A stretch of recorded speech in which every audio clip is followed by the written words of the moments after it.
social experience. Yeah, dude. I was going to say, I was thinking about that on the drive home of like how nice it is to have that like random group of like, we have the core group of guys that go on hikes like that. Mm-hmm. And even though we don't do it every single weekend now, just whenever we can plan it like that and get up and get out. And it's so funny because like in the beginning I was like, oh yeah, like we'll have like meaningful discussions and do this and do that. And like it was like a mental health hike. And now it's just become like we get together and talk shit and have fun. And like honestly, there's nothing better than just like a bunch of people. It doesn't even have to all be men. Like there's girls that come out as well. Right. And like just having a group of people that like you just move together with and talk with, and like everyone's just like, whatever, everyone's different. Like even when people disagree, they're just like, oh yeah, that's funny or whatever. Like it's such a powerful thing for just like a group of people to get together and just like sweat together and move and hike and like talk. And like there's something cool about walking and talking at the same time. I feel like a lot of people that like struggle with making eye contact with people while they talk, like when you're just like facing forward instead of looking at each other, or like you know what I mean, like occasionally looking over at each other, right? It's a lot easier to just like say things that you feel, because you're not like looking at the person to see like, oh, they felt sad when I said this, or they felt happy. You just like say it, and then like they'll just react. Like you're not looking right at their face. You don't get the instant like feedback. Yeah. So it's kind of easier to say things, I feel like, that you feel. And it like, yeah, I don't know. No, very good point. That's actually very true. I was thinking about it, just me when we were walking today. I was I was definitely focused on the ground and just making sure I don't slip and fall off the edge. Yeah. But like as I was somebody but as I talk, when you're focused and dialed in like that, and you're speaking, and you're right, not having that feedback of what someone thinks about what you're saying, I feel it doesn't interrupt your thought process. You know, you're just kind of like shooting it. Yeah. But what you're so right about isn't it interesting? Like when you just get a group of people together, and you don't even have to think about it as being some sort of mental health. The focus off of mental health makes it really good for your mental health. Yeah. You know, you just go there and just live. You know, you're just going out there, just hanging out with a bunch of buddies or just a bunch of dudes, and that's what they used to do. You know what I mean? Yeah, 100%. And it's so funny how like so many people can come from so many different backgrounds, and yet most of them have like similar ideas, similar values. Like if you were to pair up like most people, this is what I think. If you were to take like most people in society and put them into pods of like 3 or 4 or 5 people, there's definitely going to be people where like you fucking kind of like butt heads in the beginning. Like there's going to be people that I get paired up with that I'm like, I fucking cannot stand this person on like the first day, you know? But if you're like given enough time, like I can only speak for myself. If you spend enough time around people, if I do, I should say, then there's just like something that happens where you just like you're like, oh, he's not that bad. You know what I mean? Like, it's like... Is that how it happened with me? No, like, at no. first, you're like, he's not that Muslim. No. No, you're one of the good ones. But I just think, like, there's, like, people, like, you know, like, the fucking... When I think to, like, jobs, like, that I've worked, like, working when I was a teenager, like, working at, like, fucking... I worked at, like, thrift store, like, Value Village. Yeah. I worked at, like, Boston Pizza in the kitchen, like, things like that. And you're, like...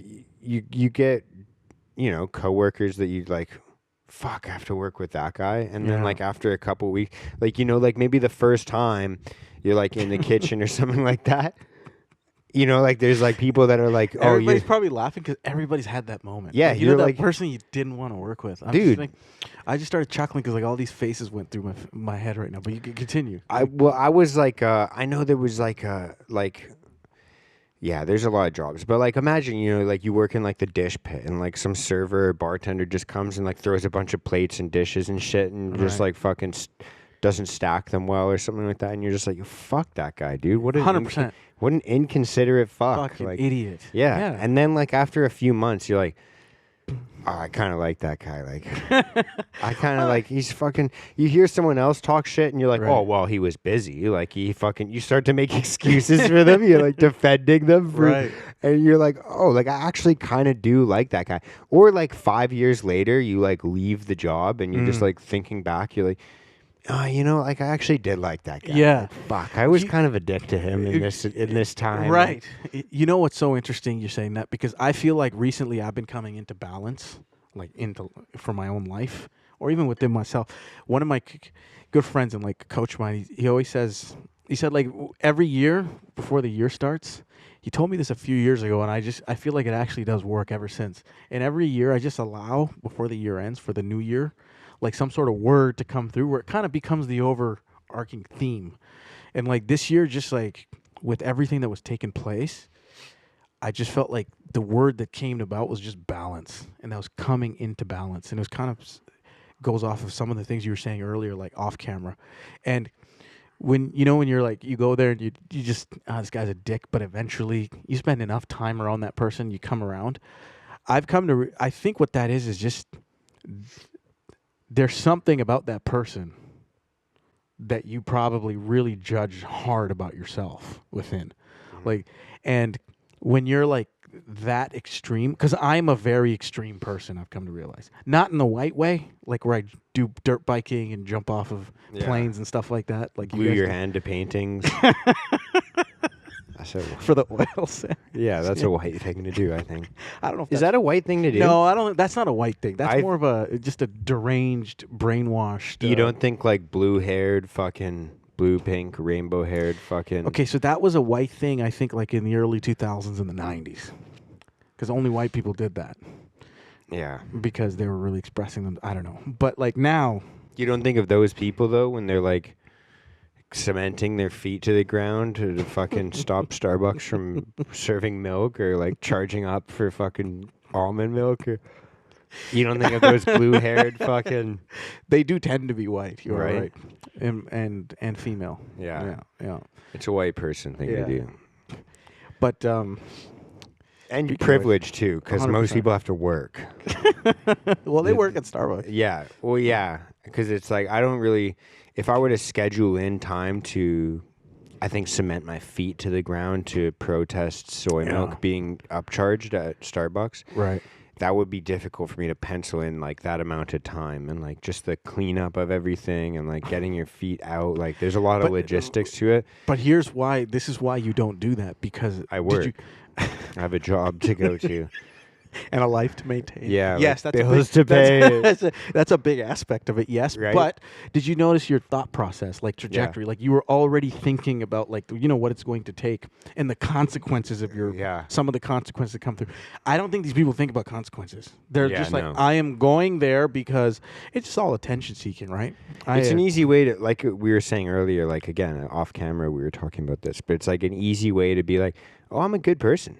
I'm really good. Like, Yes. like- Well, imagine you're being told, like you're a very impressionable age, right? And you're being told that the world is coming to an end, right? Because of fossil fuels or whatever they're told, Right. right?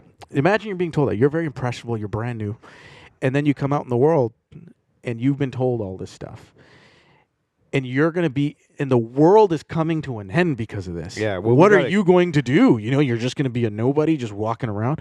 So yeah, you probably get caught up in the movement. And if you genuinely think that you are like, you're 19, 20, 21 years old, yes, you don't feel like you can go up there and make policy changes. You know what I mean? So what you're going to do is you're going to try to grab the attention of people who do. And I think that's the mind fuck of it all, because the people who are making the policy decisions and stuff, I am like almost 100% sure that at least 80% of them know it's all bullshit, like what they're feeding these children. Yeah, like yeah. they know it's bullshit. But that's how they use the kids. And I do see them as kids. They're like early, 19 and 20 or at least they behave like it. Yeah, 100%. Right. So, but yes, I do think where are we coming from? You asked me, it's like, do I not think of that because of with the colored hair people? Oh, I think that if there was a white thing to do, I Yes, can't remember. that is a You were white thing to saying, you were saying something about having a white. I was moment, saying like I'm a fairly extreme person, extreme not person, in a white way. not in a white way. Like Yeah. white people who are extreme. I see them all jumping off bridges and Right. jumping off schools with bikes, Right. the crack in their heads and skulls and stuff. Right. A little bit different than the extremists where you come from. Ha. Yo, listen, man. Everything you've got, you know what I mean? Like all the way through and through. If you're gonna do it, Right. you know, do it. Don't. But the extreme way that I was thinking before we freak everybody out, you know, I still can get through airports. Yeah, It's more so I just feel like I kind of live in this all in or nothing type of situation. Yeah. You know, for much of my life. I Right? resonate like- with that a lot. Yeah, right. We were talking. It's like it's either if you're gonna do it, just even like right now, with some of the stuff that I'm working on right now that are brand new, with my media companies, stuff that I'm jumping in. Like if I'm going to do it, I'm gonna go all. Like I'm gonna need the time to go all the way in. I don't really like dabbling, so that's what I meant by extreme, and that type of thought process and the way you think. If you do it one place, you probably do it everywhere else. Yeah. And if you do it in that type of thought process, I've come, you know, now I'm learning is like, you can't be one way or the, like, you know, extreme everywhere. There are certain places where, you know, that type of thought process just doesn't work. It needs to be more balanced out. And that's what I've been learning. And I'm coming into balance in that sense, where it's just less. When you start to become, you know how you're talking about earlier, like the identity dying? Mm-hmm. That's what I see as coming into balance. Whether you're good or bad, it's just a spectrum, you know, whether you do good or bad. And in order for an identity to die, it's easy to let go of like the bad habits that are attached to an identity because it makes sense, right? But sometimes we don't see some of the stuff that we enjoy with that identity that's also attached with the bad habits. And to let it all die, you have to let go of the stuff that appears good because that's also an illusion. And to me, it's a very painful process to do, and I don't think a lot of people will go through it for that particular reason. But that's what it means to come into balance, to become whole. Almost like if you were to look at a circle, right, and you like put a target, you know, like a bullseye. Mm-hmm. On the outside's like your physical world, and then you have your mind and your body, and then inside of it, I think right at the dead center is where your soul and spirit is. And to come home to that center spot, you kind of have to let all these other layers just kind of die out. It's kind of like the earth. You know, there's the crust, there's all those layers, but right at the core of it is where the fire is. And I think we're kind of built in the same way, but you have to let these identities die. And identities can be everything. Everything that's attached to this world is an identity. So even if you think like, like you're a carpenter, right? You work. Mm-hmm. That could turn into an identity, very much so. You know, 100%. You get so attached to it. Or I'm somebody's son. Like I played this role for a long time, just trying to be the good son and being the best kid. Yeah. And that identity, like probably recently, I realized it was just crushing me. You know what I mean? It was absolutely crushing me. I had to let it go. And the easy parts to let go of was just all that stuff we're talking about. Like you're seeing that, oh, I'm doing all this stuff, but nobody really cares. You know what I mean? They're just happy that you do it. That's the easy stuff to let go of. But the hard stuff to let go of was that like not riding the high when you do get the validation from those places. Yeah. That's also allowing the identity to die. Because if you ride the high, that's why you probably experience the low as deep as you do. Yeah, yeah. Because I think that what you're basically like getting at is like we put so much value, like when we say like, oh, I'm gonna do this thing, like this is my purpose, this is what I'm gonna do. You have like a life mission for, like you said, like you could use the example of like, I'm gonna be a good son. Right. I'm gonna be the best son possible. Right. Or like some people are like, oh, I'm gonna have like a business that produces X amount of revenue, right? Or I'm gonna get famous. I'm gonna get X amount of followers. Like, right. I'm gonna get whatever it is. Those are all like outcome based things that a lot of the time are like dependent on like what other people feel about you. You know, like you could be. You could be right. You could say like you could be like an outspoken person with a podcast, and you could say like a lot of things that are like maybe factually correct, but the way that you deliver them, like look at like fucking Alex Jones, like he was very wrong on certain things, but he was really right on a lot of things. Well, he was right on almost everything. Right. Almost but everything. the way that he made people feel was like enough for people to be like, fuck him. You know, was it really him making people feel that way, or was it like a, you know, people were feeling a particular way about him I think because of influence from outside forces. I think that there's definitely influence from outside sources, but I've always kind of been of the belief that if you have the same problem with multiple people, you might be part of the problem. Correct. I agree. So like I think that if there's that many people pissed at you, like you might have to change not what you're saying, but just like maybe how you're saying it. Like you should just think as an orator of like, how do I just get people to agree with what I'm saying? Like you should be, I think, thinking that way. But I guess what I was trying to say is like, those are all, you know, when you have like the ambition of like, I'm going to be a good son. I'm going to be famous. I'm going to be liked. I'm going to be rich. Like those are all outcome based, Right. which you and I both know that like, there's so many times in life where you can control like, yeah, I did this. Yeah, I did that. Like I put in X amount of hours. I ate the things I needed to eat. I slept as much as I needed to sleep. You know, I did all of these things, but there's just times in life where you don't get to control the outcome. Right. You just control what you do. Right. And so if you're like, hey, I'm going to be the best son, then you're subjecting yourself to like, it doesn't matter what you do. Right. If somebody doesn't feel like it, like it's like if your parents like don't see the value in what you do, then you're bestowing the power upon them to be like, oh, you're not a good son. Right. And it's like, well, And then in you all get the crushed and measurable you go, ways yeah. that I know how to be a good son, I'm doing. Right. So like, it's like giving them whereas like if you just go like, I'm going to be the most compassionate person and just spread as much love as I possibly can, then you could be like, look, it doesn't matter like how this person feels. Like I know in my heart, I did the most compassionate thing that I knew to do at that time.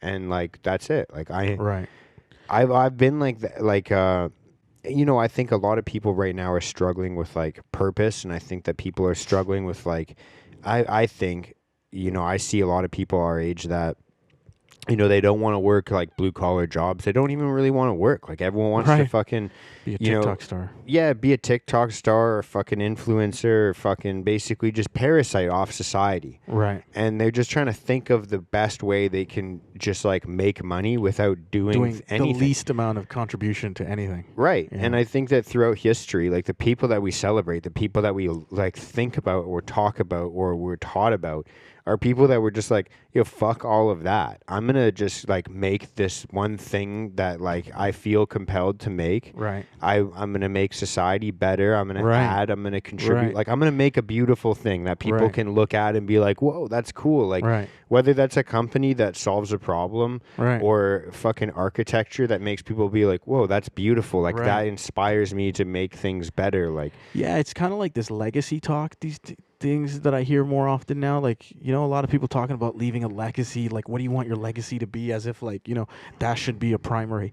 And the way I look at it, man, is just like, I don't think those people who have these amazing legacies historically were ever living in the sense to like leave a legacy. They left a legacy because they weren't thinking that way. They were focused on, like you mentioned, just this driven contribution. Like, what can I do to contribute and like become the best of whatever it is that I'm doing?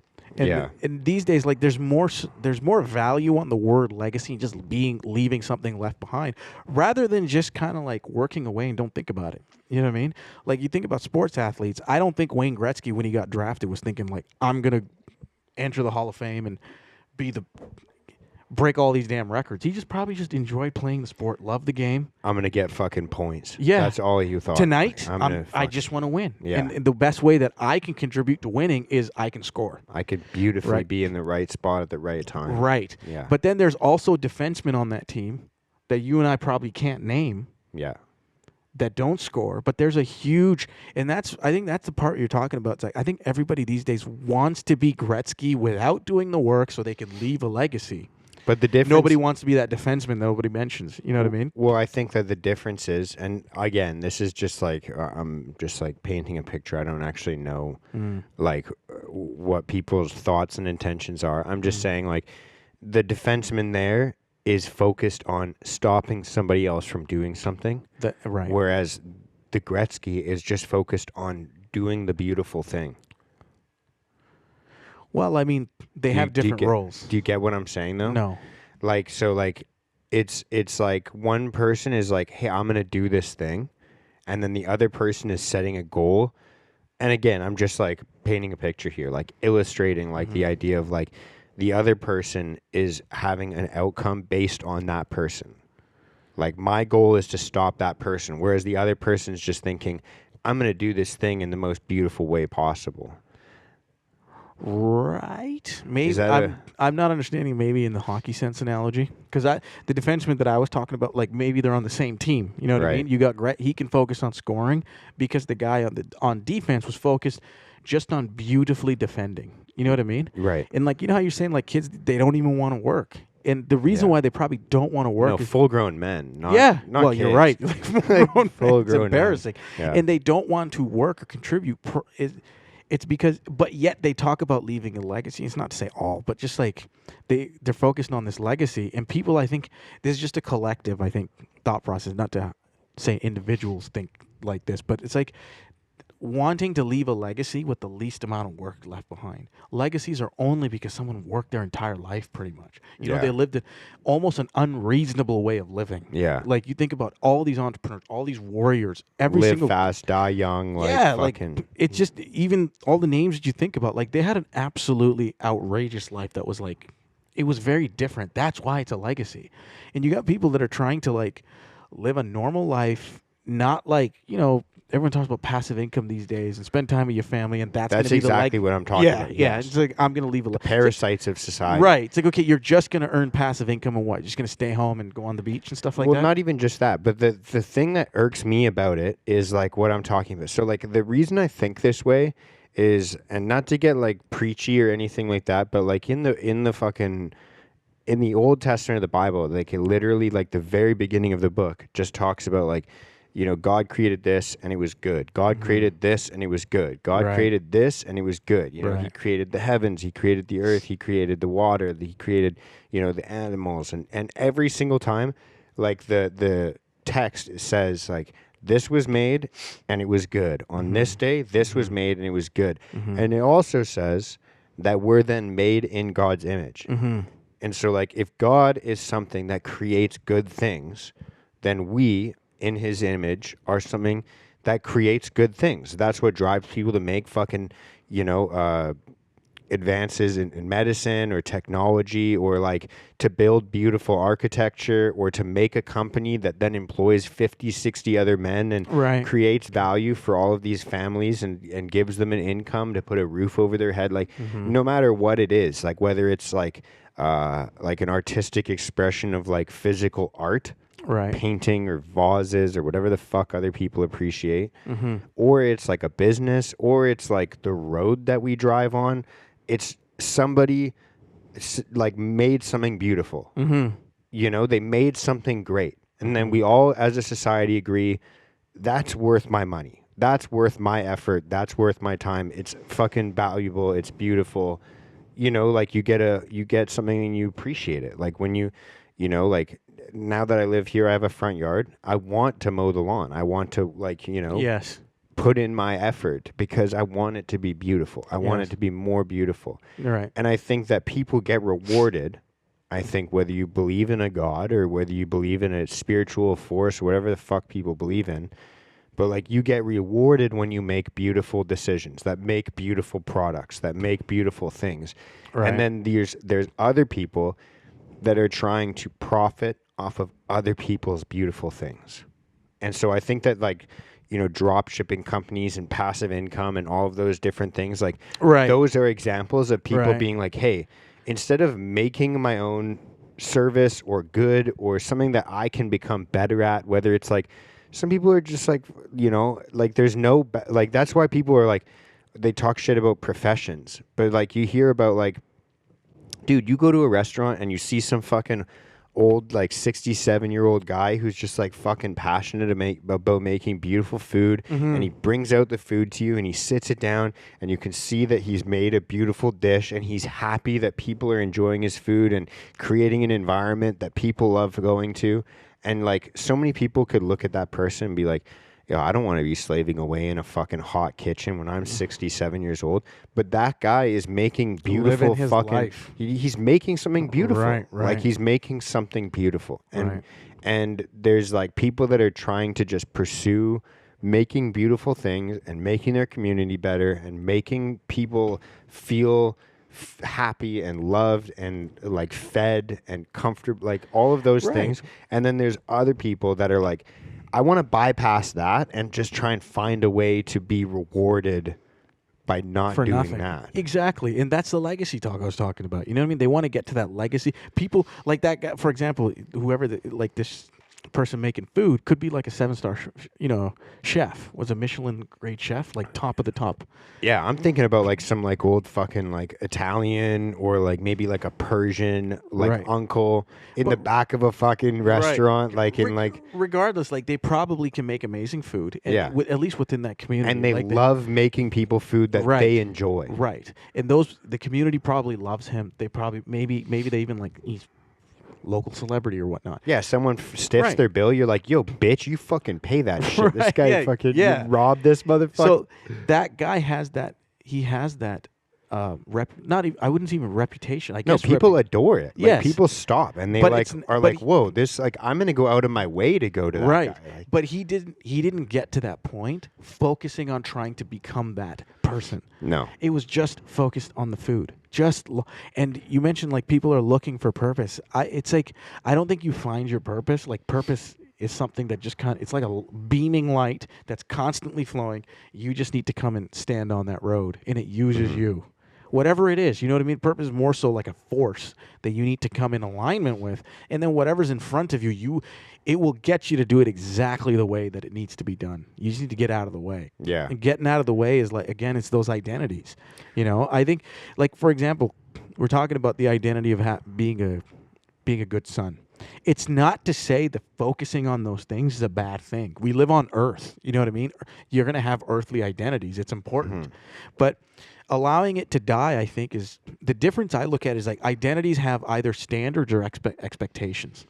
If you try to meet expectations, what you're doing is you're breathing into life of this ego inside of you that's trying to meet these expectations of other people, so you can they're going to get some sort of feeling by you meeting that expectation, and you kind of get your own feeling that you need for them looking like they're happy that you met the expectation. But if you follow the standard of whatever this identity that you think it is, you find that standards are universal within all of these identities. If you follow a standard and principles, you do all of it right, and you're not attached to whatever it is that you are doing. Like, you're not attached to being a good son. You're just happy that you're someone's son that does the right thing. But that's it. There's nothing more to that. And that you have like this space between you and the world. I mean, you can be yourself in the world, and you're in the world, but you're not of the world completely. But if you're trying to meet expectations, you're just building up a character that's incredibly dependent on this world that you live in. You know what I mean? And that's where you're of the world, and you're just kind of like, blowing in the wind. You're just like, you're at the mercy of whatever's going on in the world. Yeah. Yeah, I think that do you find that like you struggle more with expectations with other people, like, oh, that person let me down? Or do you think that you struggle more with the expectations they put on you or the expectations you put on yourself? Like, where do you, when you're talking about expectations, like where does it bother you the most? It's a great question. I think now I've come to realize, though, all three of those that you mentioned, they're all the same. They're all the same, and they just kind of extend out into life. But at the core of it is your own expectations of yourself.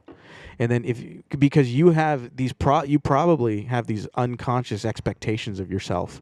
And then there's people in your life that are the physical, like, I guess, validator of those expectations. And you use them to see if you're meeting these expectations. But ultimately they are all inside of you.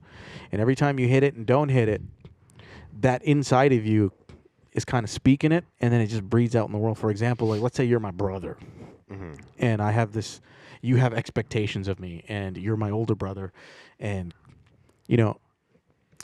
growing up, like, let's say you're like my world, or like somebody who has a parent, or anything, Yeah.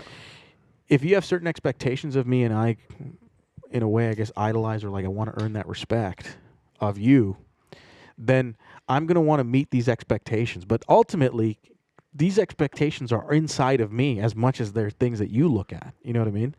And I think as we grow and you kind of age, there's like this morphing that kind of happens where you're kind of living with these expectations for so long, where they become like these concrete lens of how you see the world, and the other person's kind of like maybe even moved on. They don't even care. You know, they don't even see it that way anymore. And here you are stuck in time, in this moment in time, kind of living off the memories of the past, recreating your past over and over and over again, because you're so latched onto like whatever identity it is that you're trying to play out.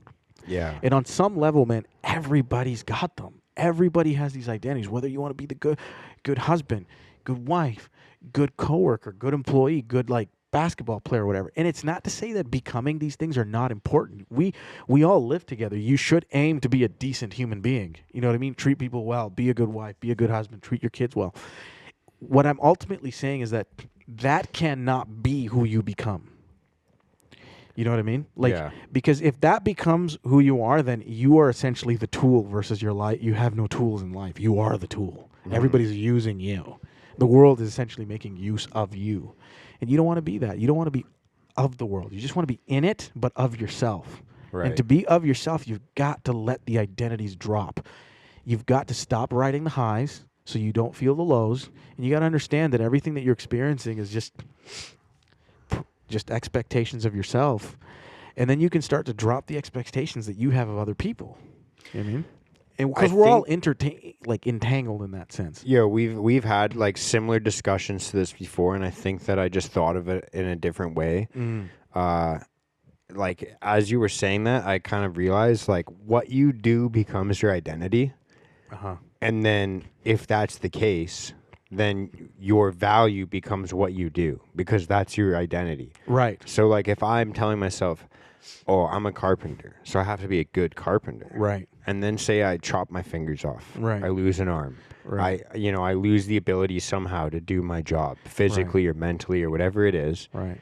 And then I'm like, oh, I'm a shitty carpenter. Right. And people that valued me, they were willing to give me money for me to do work.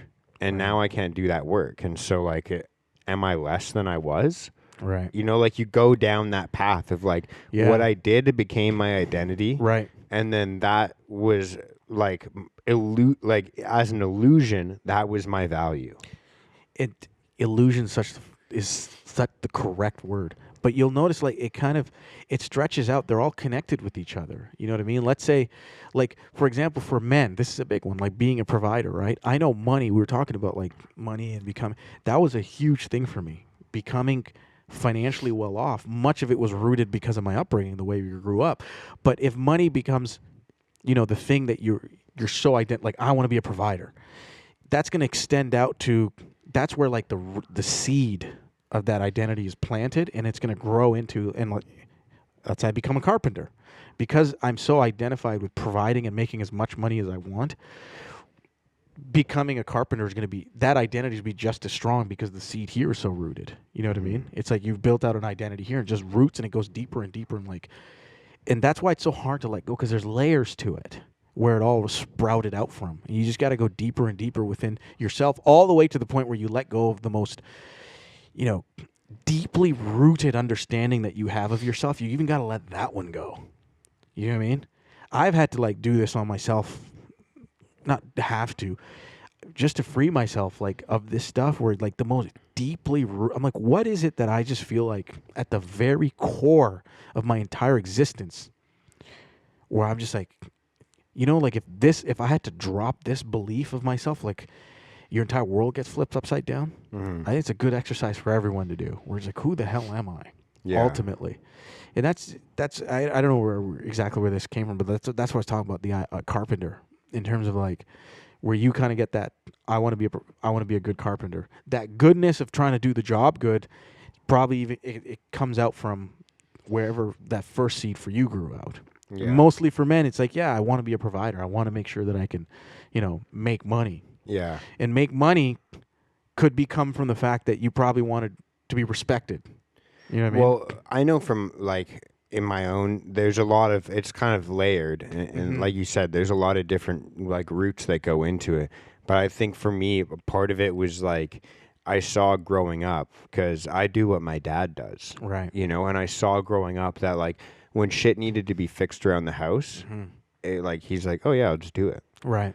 And like not needing to call somebody, like as a provider, like yeah, maybe like not needing to like call someone and pay someone to do it, to just be like, oh, I just know how to do that. Oh, like the tap's fucked, I can just fix it. Oh, like Right. there's a hole in the wall, I can Right. fix that. I know how Right. to do that. Like, Right. oh, our driveway's sinking, I know how to fix it. Like it's like all Right. of the, like there was something that was like comforting, knowing like we're not going to be cold. We're not going to be, like, if Right. there's a Right. hole in the wall, it'll Right. get fixed. Like, Right. like Right. we'll be taken care of. Like there was Right. this like resourcefulness of just like, and Right. for me, I was just like, I want to be able to do that too. Like I want to be Right. able to fix my house when something goes wrong, and, Right. and just feel like I'm going to be taken care of. Like, Do you feel like becoming a carpenter, you kind of made your dad proud in any sense? that was again another part of it. Like I Right. felt like it was, people. And again, like, there's a lot of fucking people that talk about privilege, and it just makes you want to fucking shake them. But I think that am very privileged in that, like, I have, a father that ran a business that was successful enough to support a wife and 3 kids. Right. And I think that there's something to be said about honoring that legacy and honoring the efforts of, like, just like even a generation before that, like my grandfather or like my grandmother, like all of my grandparents were immigrants. So like honoring like, oh, they came to this country because where they lived fucking sucked for some reason, wherever, like different countries, they all had their own issues. But like, yeah, they got invaded during this war, or this fucking economy sucked, or whatever it was. And it's like we are willing to drop everything and go across the world at a glimpse of a hope of like, yeah, my kids are going to do better than me. Right. And like, I just feel like this, like a kind of looming pressure of like, I should give it my best shot. 100%. Like I Yeah. should, I've had this, it would be like, like I said, like it's a privilege to have a dad that's an entrepreneur, because from the get go, you kind of have Right. that mindset of like, Do you think he's proud of you? sometimes Yeah. I do, yeah. Yeah. Like I said, sometimes I think Right. there's a lot of times where, there was a lot of times like I owe him a lot. Right. He was very patient with me and bailed me out of a lot of situations in life where I was like, yeah, the consequences probably should have been or would have been harder for someone else, but Right. like I got let off easy. And I Right. think not just because of my like dad, Right. Right. but I just think there's so many times in my life where I'm like, yeah, I should have gotten fucked up a little bit more from that. But like I seem Right. to have just like got off like with, yeah, it was shitty or I paid the price a little bit, but like I'm still here. I'm still, Right. and for some reason I just feel like there's this like force that's like, yeah, you like you kind of, I feel more like I've been given more than I give. And so I feel this urge to be like, I need to give more. Interesting, man. I think that I almost feel like that force that you speak of, I think that's you getting closer and closer to like your true relationship with God himself. Yeah. A lot of people, I think I've had a coming home type of like understanding of faith and religion and my faith and whatnot. But I mentioned that like proud thing with your dad because I know for me, like my dad had this expectation that I would go to post secondary and go to law school. And when I decided not to do that, it was very crushing for him. I understand. Like at that time, I didn't see it as crushing for him, but like I didn't realize like how much pain that it caused him. It was very disappointing to him. But after that, like his reaction to that was just like, almost like you're dead to me. You know what I mean? If you're not going to pursue this, then like we're done here. And I was like 19, 18 at the time. And I didn't realize at the time like how much that would impact like for the rest of my life. Because what ended up happening is I think I've always wanted to earn the respect of my dad. And because it never came, I've been running to kind of earn that in the world, and that became an identity of mine. And then the respect jumped into, well, I guess I'll earn respect by making a lot of money. And that became the cure for me. And I've been like paper chasing like my entire life, failing. You know what I mean? But like that was, you know what I mean? I didn't reach the goals that I wanted to with that. And it's not to say that those goals were bad, to become wealthy and whatnot. And those are still like part of what I want to do. But there's been like this, I think, healthy adjustment in the sense that I'm no longer like running around trying to earn and prove myself to the world to try to earn respect, because I'm on that road to dropping these layers, and I almost feel like I finally hit that final door right before, like, where that next fire of your soul is sitting. And that final door was respect. And kind of saw where it was all rooted from. And guess what? Like, I didn't need to go to therapy to figure it out. You know what I mean? I didn't need any pills. I didn't need to, like, do all of that stuff. It's just, that's what life is. You know, like, life is this. This is what you should be looking at. Like, when we give it labels like therapy and all this stuff, it makes you think like it's some special things. Like, no, we're all going through it. Yeah. Everybody, you have to figure these things out. That's what life's all about. It's not about, like, all these other things that you want, like having a picture perfect family or whatever. These are aspects of life that you get to live out. But all these pains, these things that you wonder about in the private moments and voids and stuff, it's not therapeutic. It's not therapy. It's not drugs. You don't need a therapist for it. These are all, I feel like throughout history, people have been dealing with this stuff. Yeah. And that's just what life is. We don't need to label it and put a label on it like therapy. It's just life. And if you just look at it as that, it's not this daunting thing. It's just like, okay, well, I just need to sit with myself. I just need to take a look. I need to endure the pain. And that's one thing I noticed. Like, I don't know, I probably mentioned this on the future, like, past podcasts, but I always, like, I went through something with my leg 3 weeks ago, where it was so intense, and I love going through. This is where my extremism comes in. And I still drag you up a mountain a day. Well, I can't. Let's go, bitch. I couldn't say no. This is how we are, right? So I was a little nervous about my leg, but I'm like, nah, man. But I'm going to come. But we went, but like 10 days ago, 2 weeks ago, something kind of just popped up in my leg. And what was funny is, like, before it happened, like a few days before, I remember driving. I remember the exact moment. I was in my car, and I kind of just looked to my left, and I'm like, I'm about to go through a vortex is what it feels like. I just felt changes in my life coming, and I felt it before. And I know that changes like, serious, real change doesn't come without some sort of pain either. So I was, like, mentally kind of, like, prepped in a sense, but it was just, I was clearly not prepared for what came. And my leg was completely out of commission. Like, the guy called it, the doctor called it whatever, but I went through it in this sense, right? Everybody says that, I've been telling myself for years now, if I can understand what's going on with my body, physical body, I can understand what's going on with every other aspect of my life. And when this leg situation came up, as much Wait, as, so what happened with your leg? I'm not like... So what happened was I had a hockey game, and then a couple of days later, all of a sudden my left leg just started to, like, seize, and there was, like, this shooting pain that would end up in my quad. My entire quad felt like it was on fire, and I could no longer bend my leg. Oh, fuck. Right? And this all happened so fast. It was like within 4 hours, I was unable to walk. Versus in the morning, I actually went to work. I was walking, and then just slowly started gimping. I kind of left work early, halfway. I'm like, I should probably go home. It's like, you know, and in my work, like, they know, like, I'll work through pain. It don't matter. You know what I mean? But but when I sense it, like, I'm okay, I don't think I can work anymore. I went home, and luckily I went home in time, because I don't think I would have been able to drive after that.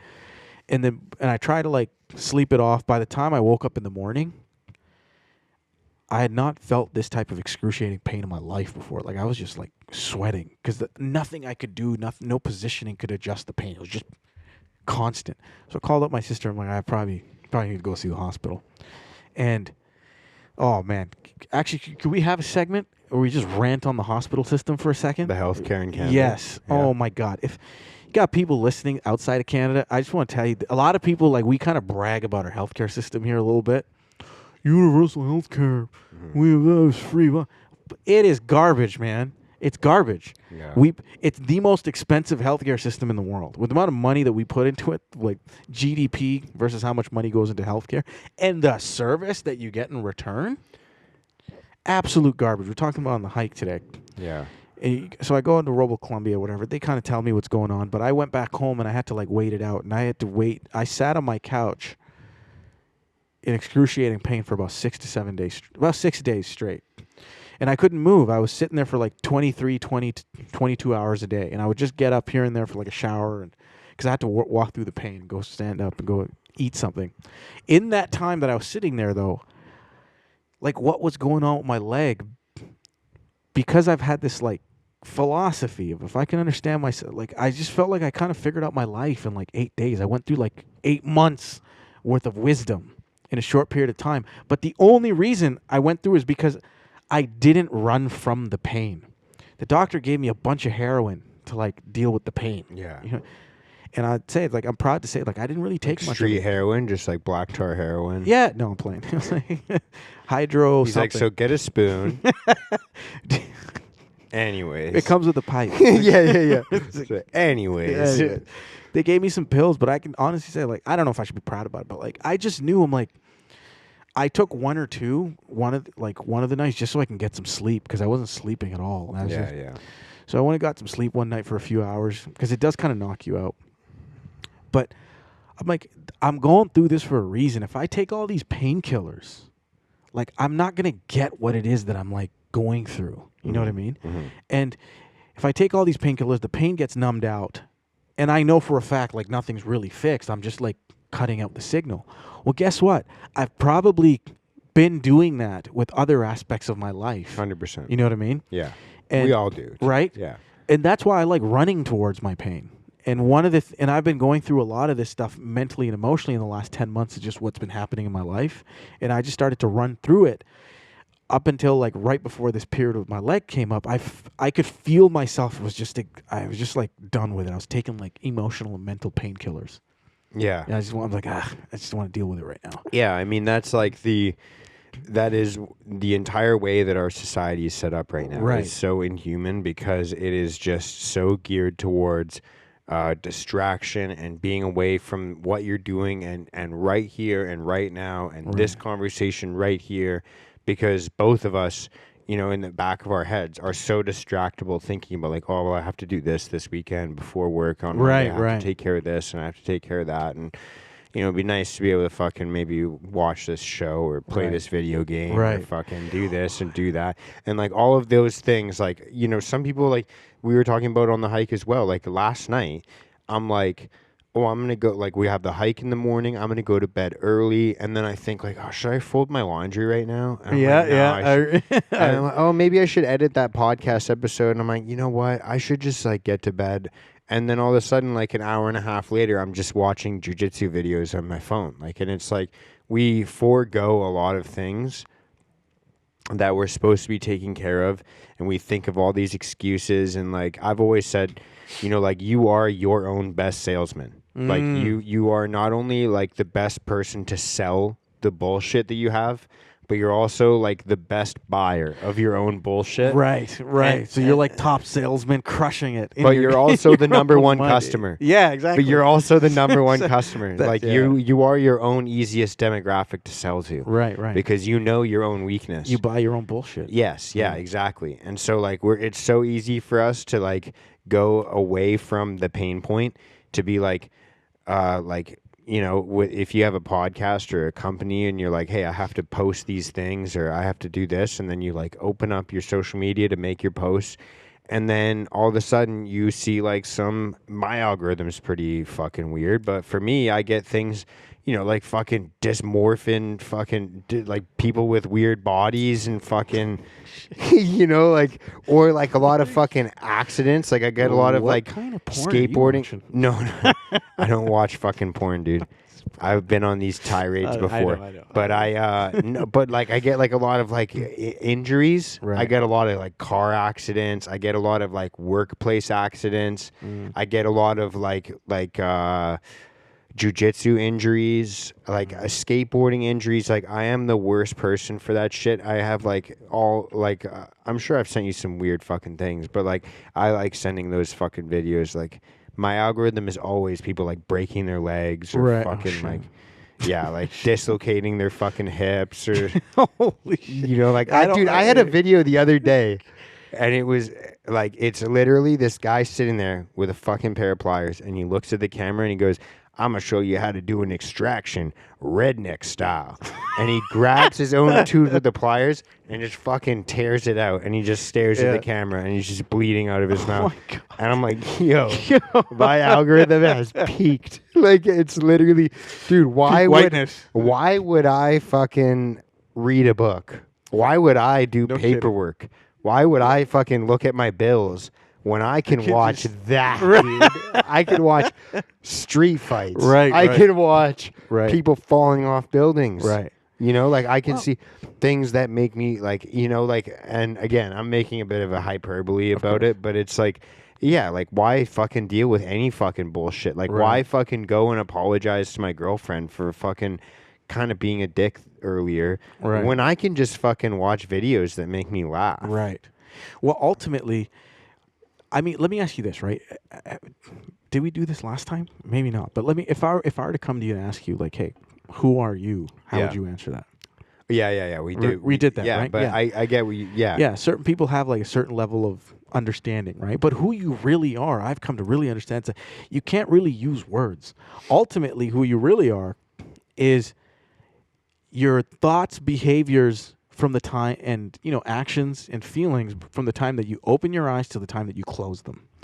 And a lot of times you do stuff to kind of avoid who you really are in those times when nothing's happening. You know, what do you really do? What do you really demonstrate in terms of your action when there's no earthly obligations that you have, whether it be your children, work, or whatever, when you're finally alone and you just sit there for a brief moment, like how do you genuinely behave? And that's who you really are. And sometimes that person is just not fit. It just does not fit in certain areas where your brain's like, I want to do this, I want to get here. So there's this constant like struggle. There's this war within. And you want to move yourself in this who you are, this body, into like this new space. But your body's kind of at war with itself. Because like, you know, I don't know exactly what it was you were doing, but for example, like you probably wanted to do some editing, but you're saying like the body just goes, maybe I can do some jiu-jitsu or whatever. No, I trick myself completely. I'll be like, I'm gonna go to sleep early, and then I'm yeah, like, that's what I mean. Yeah, I'm asleep. And then it's like, you've been watching videos in your bed for 47 minutes now. Like, you're not really going. Could have been awake the whole time. You could have just been editing, right? Or you could have just been sleeping. Like, you literally went completely off the rails, right? That's the way I think it in my own head. That's usually what happens to me. Like there's something you could have done the work, or you could have done what you actually were going to do instead of the work. Right. But like instead, you just completely went off the rails.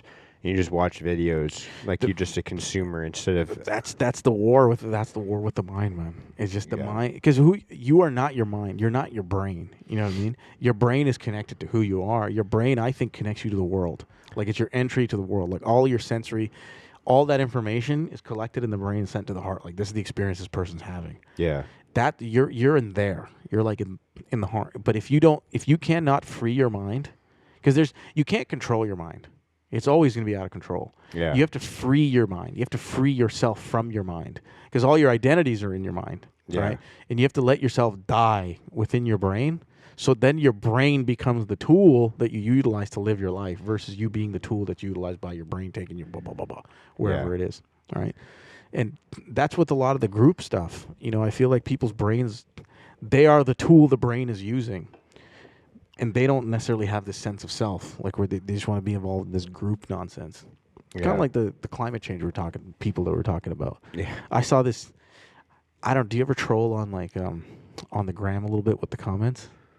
I'm more of a, the thing is, dude, I've gotten into it with the comment sections before. I've definitely I definitely am like a post and ghost type of guy. Right. I'm more like inclined to just like say a funny comment and then just bounce to the next thing. Right. But I do dwell in the comment sections of just like scrolling through comments and then like seeing replies to comments. Yeah. And dude, just like the fucking war that goes on. I think it's a new form of like public discourse. You know, comment sections. Oh, like dude. they're writing, right? But it didn't used to exist before. But they're like really now serious. There's posts that I share with my friends, Right. not because of the post, right. but because I'll of be the like, comments. bro, read the comment section in this. Like, it's fucking You see hilarious. those funny memes? Yeah, yeah. Oh yeah, man, I yeah, love yeah. it. I saw this funny meme. Like it was a bunch of. I think it was in India. And there was a bunch of Indian dudes inside this pool that was totally overloaded. Yeah, yeah. Totally overflowed. I think I might have seen. Yeah, the same you've one. probably seen it's So gone where around. are the girls? Oh, yeah, some of the comments are. The My stench. favorite one was like, I could "Yo, that smell this. chlorine is fighting for its life." Yeah. I can smell this Yeah. pool. Our scam calls are down 50%. Yeah, yeah. Dude. Those are the comment sections are. But I sometimes get in there and just leave like.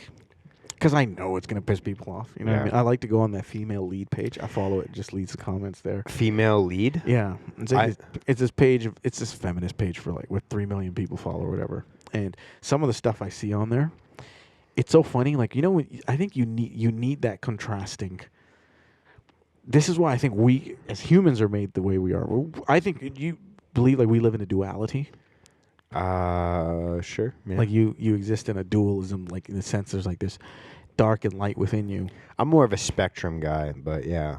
Yeah, I agree. No. I thought Making a spectrum joke. emotions are. I think all emotions are on a spectrum. Yeah, yeah. But like, yeah. there's this I dualistic. get what you're saying. Yeah. Like I get what you're saying. Right, and I think what the internet's kind of allowed this is, it's these places where like you eliminate that dualistic existence. You have 3 million women that just agree with each other on Yeah. all this stuff, and sometimes some of the posts that I see, they're so ridiculous. You know what I mean? But everyone just kind of eggs each other on and all this. I'm gonna say I don't agree that you found 3 million women that all agree with each other. You're right. That's probably not true. They all follow. Maybe there's a bunch of men, and there's probably a lot of people in there like me who don't agree and just follow for the sake of it, just to Yeah. see what the craziness is going on. But I don't know. Have you ever found, could you even find a group of 5 or 10 women that'll agree? Consensus? That was that's what I mean. They just Yeah. like arguing. Yeah. They agree on that. Yeah. They agree on arguing. No, I don't. Like You the might get 4 trouble. girls that listen Yeah. to this podcast. No, I don't. Oh, well, Sorry, ladies. I'm not going to apologize. Yeah. I'm not going to apologize because it's true, isn't it? Well. Yeah. I think well, Yeah. Well, hey. hey, there's a little bit of truth behind every stereotype, but I think dude, on the idea of like knowing yourself and knowing your identity, I had this cool conversation with this guy that kind of made me and I might have to pause this quick and get a charger for my computer, but I haven't gotten it hasn't died yet, but Okay, no worries. actually hold up. I'm going to grab the charger real quick and Okay, then hold I'll that. go on this. Hold that thought, folks. We'll be Yeah. right back after these messages. All right, we're plugged in. But yeah, dude. So the other day I was at jiu-jitsu, right? And in like jiu-jitsu, in the cult of jiu-jitsu, because it is a cult, and I didn't know that. I was not aware of that when I joined, but now I am aware. Right. And so there's like a lot of different types of people that go and train in jiu-jitsu. There's like people like me that are kind of like hobbyists, like I'm fucking almost 30. I have a career. Like, I'm not going to be a professional jiu-jitsu athlete. Never like, know. It's just You like, got the build for it. but it's just my hobby, you know? Right. Like, it's like something that I do after work. Right. And so, like, I'm aware of that. And I enter competitions here and there because I do have that kind of competitive spirit. Like, Right. I think that, it makes me feel anxious, which is a fun feeling for me to overcome. Because after the fact, I think, like, why was I so anxious about that? Like, Right, it was just right. like a little fucking You're right. wrestling match with another Right. guy. Like, but competition does breed that out of you. I understand. I But- totally get what you're saying. but it's a fun feeling Yes. in that, like, why the way that I view my anxiety of like, Right. I was like not able to eat. Like, I was so nervous. Right, Like, you know, right, like, and it's right. just like, no, this is fun. right. And then there's other people that train in martial arts that are fucking animals. They are actual warriors. Like, they fucking need physical altercation to feel okay. Right. Like, it's just like they are a different breed of people. Like, they're just like you know, like the Sean Stricklands out there. I don't know if you Yeah. follow fighting or anything yeah, like no, that, but big like fan. people that are just like they're That out guy's there. he's a maniac. Man. Yeah. But like, there's like lesser versions of that are still out there that are like construction workers or they're fucking office workers or Right. teachers or plumbers or whatever it is. And they just fucking, you don't know, but they belong to like these weird fight clubs of like Muay Thai guys or Jiu-Jitsu guys that just go to a gym and beat the hell out of each other at night. Right. Right. And then there's other people that are like, hey, I'm there, for other reasons. Maybe like my kid's in it and I'm just joining because I'm there anyways. Right. And I know like in specifically with jiu-jitsu, Mm-hmm. there's like this idea of like, do you compete or not? Like, are you like a blue belt that competes? Are you like a blue belt that just like goes to training? Mm-hmm. You know what I mean? Like, there's this kind of weird culture in that, like in some gyms. And I was talking to, one of my friends that I train with, and he's like, I was like, hey, are you entering any competitions in any time soon? Like, maybe we'll enter one together kind of thing. And he's like, I think I'm kind of done with competing. Mm-hmm. And I'm like, why? Why do you say that? And he's like, well, like, every time I compete, like, I just get like this bad feeling about how I I either put so much pressure on myself to win and I lose, and then I just feel like a fucking loser for months. And like, I lose all this fucking, and I feel uncomfortable the whole time and I don't like it. And like, he's like, I see other people that are enjoying competing and I'm not. And I don't know why I'm trying to do something and be somebody that I'm not. Like, I see, like, he's like naming other guys that are really high level competitors that we train around. Mm-hmm. And he's like, I see these people and they love it. Mm-hmm. Like, they're having fun the whole time. They enjoy that. They like, the glory of winning is so high for them. Whereas for me, it doesn't feel fulfilling. And he's going off about like just this idea of like, dude, I'm an office worker. Like, I'm a nerd. Like, that's what he's saying to me. He's like, I'm a fucking nerd. Like, I'm just here because I like training. I like martial arts. I like jiu-jitsu. I like judo. Like, I'm not a fucking warrior. Right. And like, I'm not a competitive person. And so like, I don't know why I'm trying. Self-awareness. But he's like, I don't know why I'm trying to like fit this mold of like what I think I'm supposed to be doing, what a man's supposed to be doing, or right. like, and it's like, I don't enjoy doing it. Like, I'm just not gonna do things that I don't fucking enjoy doing. Right. I feel I've had that coming to home moment recently. You know, I don't know how old this guy is, but like early 30s, I think. Yeah, maybe it's around that time. Like, I'm around that same phase, and like I definitely had a coming home moment with that. It's like, why am I doing things that I don't even like? Even my like last relationship, there was just like, I'm like, not to say that I was doing stuff but it's just like there was so much force, happening. It's like, if you're doing it in one area of your life, you're definitely probably doing it in others. And there is that moment where you're just like, I don't. You kind of get caught up in the group think, and there's this sense of to belong.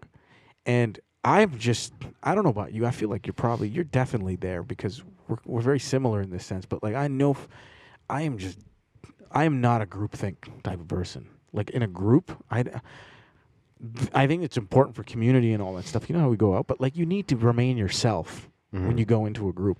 I'm just not a group think person. And it's kind of strange because, for example, like in my cult, I think in Islam, like if you're a Muslim, it's very easy to get caught up in that group think.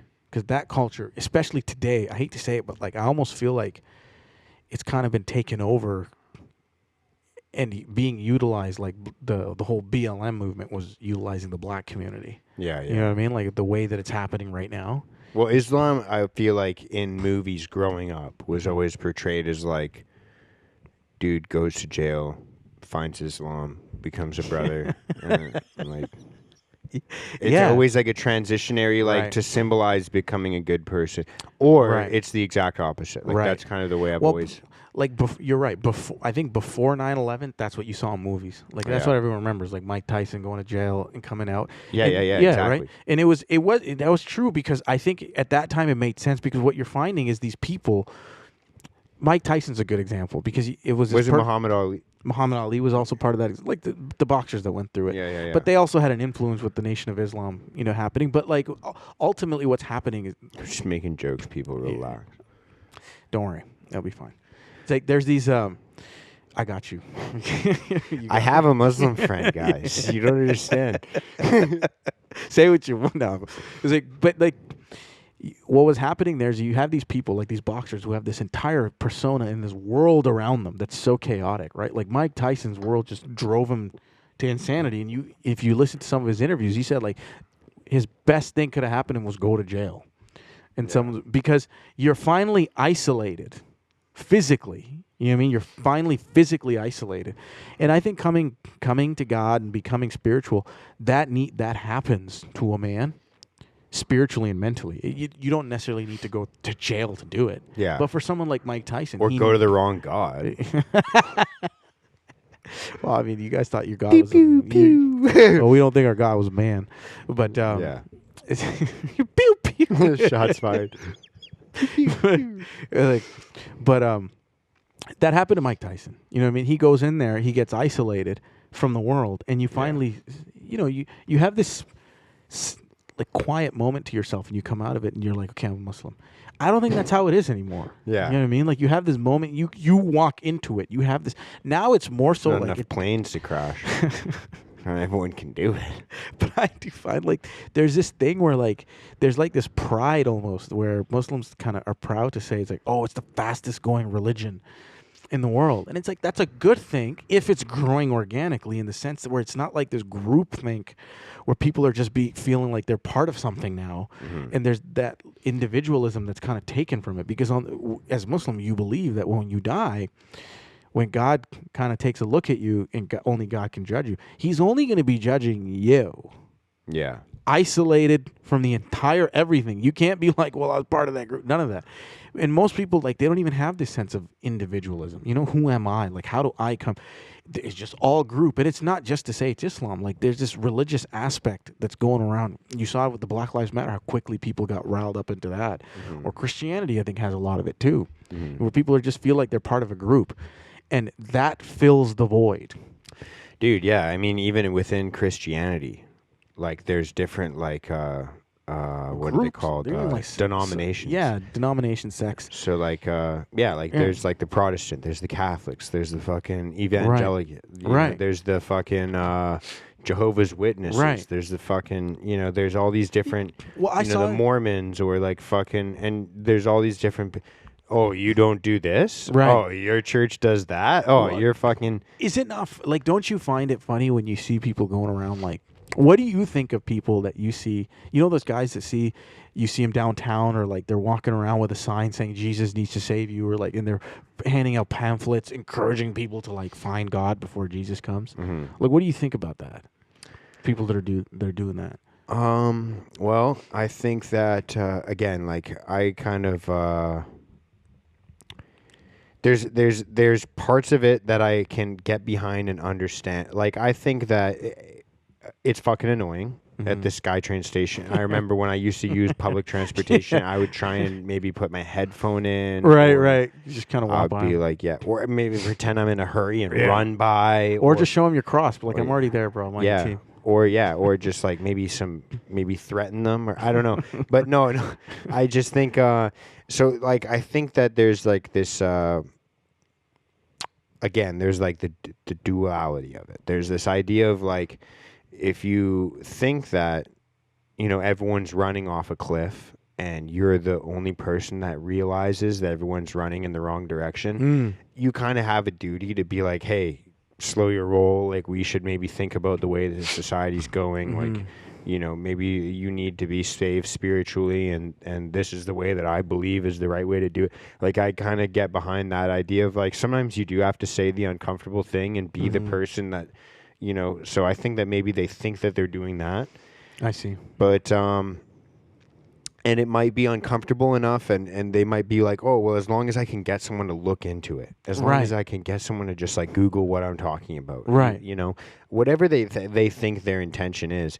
But the other side of it is, I think also like that no matter what your message is, if you are going to be a good orator and change someone's life, then you have to think about how you're going to have your message received. Because, I'm a very factual, objective, logical thinking type of person. You are as well. Like I know that through just speaking with you. And so What's that? We do our best. Yeah, but I think that like I've always been like the type of person that's like, stop listening to how I'm saying it and just listen to what I'm saying. Right. Like, don't think about how it's making you feel. Just think about the substance. And I've realized that over time, like, you, not that you have to tailor your message to everybody individually or like lighten up the sharpness of a message or you know, dull yourself, I guess is a good way to say it. Mm-hmm.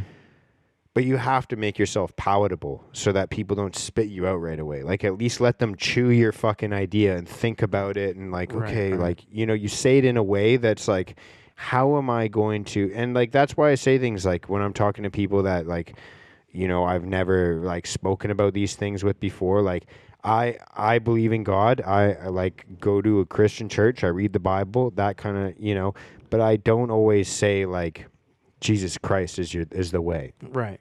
And some people might think that that's the wrong thing to do because they're like, oh, you should, you know, there's a part in the Bible that says like, if you deny me in front of people, I'll deny you at the gates of heaven. Right. And the idea is like, we shouldn't feel ashamed. The way I see it is like, I want to make the message palatable enough and live in an example enough that people are like, oh, there are good followers of God. There are people that are like Christians or whatever fucking category people want to box me into. There are people that are good out there because there are, like you said, there's a lot of fucking people out there that are Christians or Muslim or whatever that are fucking douchebags that ruin it for everybody. Yeah. And like there's Billions. yeah. So it's like I think that if you can make the message more palatable for people, people will be more interested in being like, oh, maybe there is something to this. Right. You know, and that's what got me into it. Right. Because I, like, when I first heard about it, like, I remember even having a conversation with someone that, you know, like, I grew up around and they're a Christian, they go to church, and, you know, I said to them, like, you know, I don't really understand this whole, like, resurrection thing. I don't understand, like, I can't wrap my head around it, the miracles, like, all these things, like, it doesn't, and he kind of was like, yeah, that's a pretty fundamental part of the religion and the belief. Like, you know, if you can't wrap your head around that. It's time to leave. Yeah. Like, he was just, like, kind of abrasive about it. Yeah. But I kind of thought, like, you know, and then you meet other people that are able to be like, yeah, dude, that's a pretty fucking hard thing to wrap your head around. Like, this is the way I grappled with it, and I thought of it. And, and, like, they can word it in a way that you're, like, kind of, it's more palatable. And you're like, I think I understand what this is saying to me now. I think I understand this message. But isn't that a bit of a different situation in the sense that you're going to someone to kind of, like, ponder on an idea that both of you have been simmering over versus someone that's standing outside with a sign and a microphone belting out the message to people who are completely uninterested. You know, they're just, like, they're living their life. Yeah, I mean, I think we all kind of struggle with that in different ways. I think that to me, that's a person that's just fallen all the way into that identity. I would say it like this. I would say, like, you know, when I first started my podcast and wanted to share messages that I thought would help improve, I came from it in the very beginning and it was kind of just because of the people I was influenced by, but I came from it from a perspective of like, if you do these things, you're a fucking idiot. Right. You're wasting your life. You're making yourself unhealthy, unhappy, you know, whatever it is. Right. And you need to do these things. And I think that that's like kind of the same aspect of like the evangelical Christian standing there saying like, you need Jesus, you need to repent. Well, it's just it's so interesting because I think this is said in both religions. I know in Islam it says that, you know, God says that there are certain people whose hearts have just been closed. You know, it's just there. You can't. And the hardened hearts. They say that the similar thing in the Old Testament of the Bible. Right. Talk about like the Egyptians. Right. Yeah, so if you believe that, the Pharaoh, I can't remember. So if you do believe that, then isn't it kind of contradictory to be out there trying to get someone, you know what I mean, to force them to kind of look at it? It's like, well, if God's already made a decision, how are you going to supersede the way the world is set and the way He's made it? That's why I'm like, I don't know, man. I hear a lot of these groups, like, especially with religion, like they're almost proud to say that like fastest growing religion, and you see a lot of these debates between Christianity and Islam happening these days. I see them all over YouTube. Muslims love them, man. Yeah. They love these debates because they're like, oh, it doesn't make any sense, and they get caught up in all this. And in the grand scheme of things, I feel like what's happening with the faith is being diluted from both sides. The message of the faith is being diluted in the sense that, how can I get a gotcha moment on someone Right. that disagrees with me? And- want to and- dunk on each other. right? And don't you find like I don't, maybe you might not, but I find like when you join the religion and you become part of the group, you go to these community meetings, like you are now required to contribute. You know what I mean? You're contributing to this group to sustain it. When ultimately, I think like faith and religion exists, number one, to give to you in your life to make this thing that we call life, I don't want to say manageable, but like blissful. Mm-hmm. Faith is supposed to give, Mm-hmm. and you are supposed to receive from it, right? So that's what I think means to surrender to the light. Like you receive the light, you surrender to it. But yet when you go around to these mosques, I mean, I'm Muslim, right? You go to the churches and stuff. There's more so like they're asking of you to give this, especially when it comes to money, and contribute to this, contribute to that. It's like I know people who have like real problems with their life. They're depressed. They're on like medication. They are thinking committing suicide. Like they're on drugs. Faith and religion is the antidote to those things. But yet, especially like around a lot of mosques, they'll tell you, it's like, oh, well, you should probably go see a mental health therapist. Mm. You need help with your mental health. It's like, really? When did religion start sending people home for the very things that God has said this is like the cure for? Yeah, you're trying to fill like a God-sized void with Right, and you're telling earthly things. like, I'm coming here for that. This is what you used to solve. Now it's been taken over by therapy. Mm-hmm. And now when you come here, like what you're actually getting is just another diluted version of like some sort of institutionalized faith. You know what I mean? It's kind of like industrialized. Mm-hmm. Like, Absolutely, yeah. Right? I feel like if you join, like, Commercialized. right? Come with me to the mosque for a week, right? For a day. And A week? Not a week. You'll come Is with that what you guys do? you'll come with a beard and like, and a plane No ticket. mustache. Get rid of my mustache. But if you come with a day and we're like, hey, my brother here, he wants to be a Muslim brother. There's like they'll tell you what you got to say. Double agent, just like They'll tell you the Arabic line that you got to say. It's very similar to like, with Christianity, you have to go to the front of the church and claim that Jesus, you got to say those words. No, you don't. Most depends. churches say like if you want to convert, like you got to go and confess your sins and all that, and you become Yeah. a Christian, right?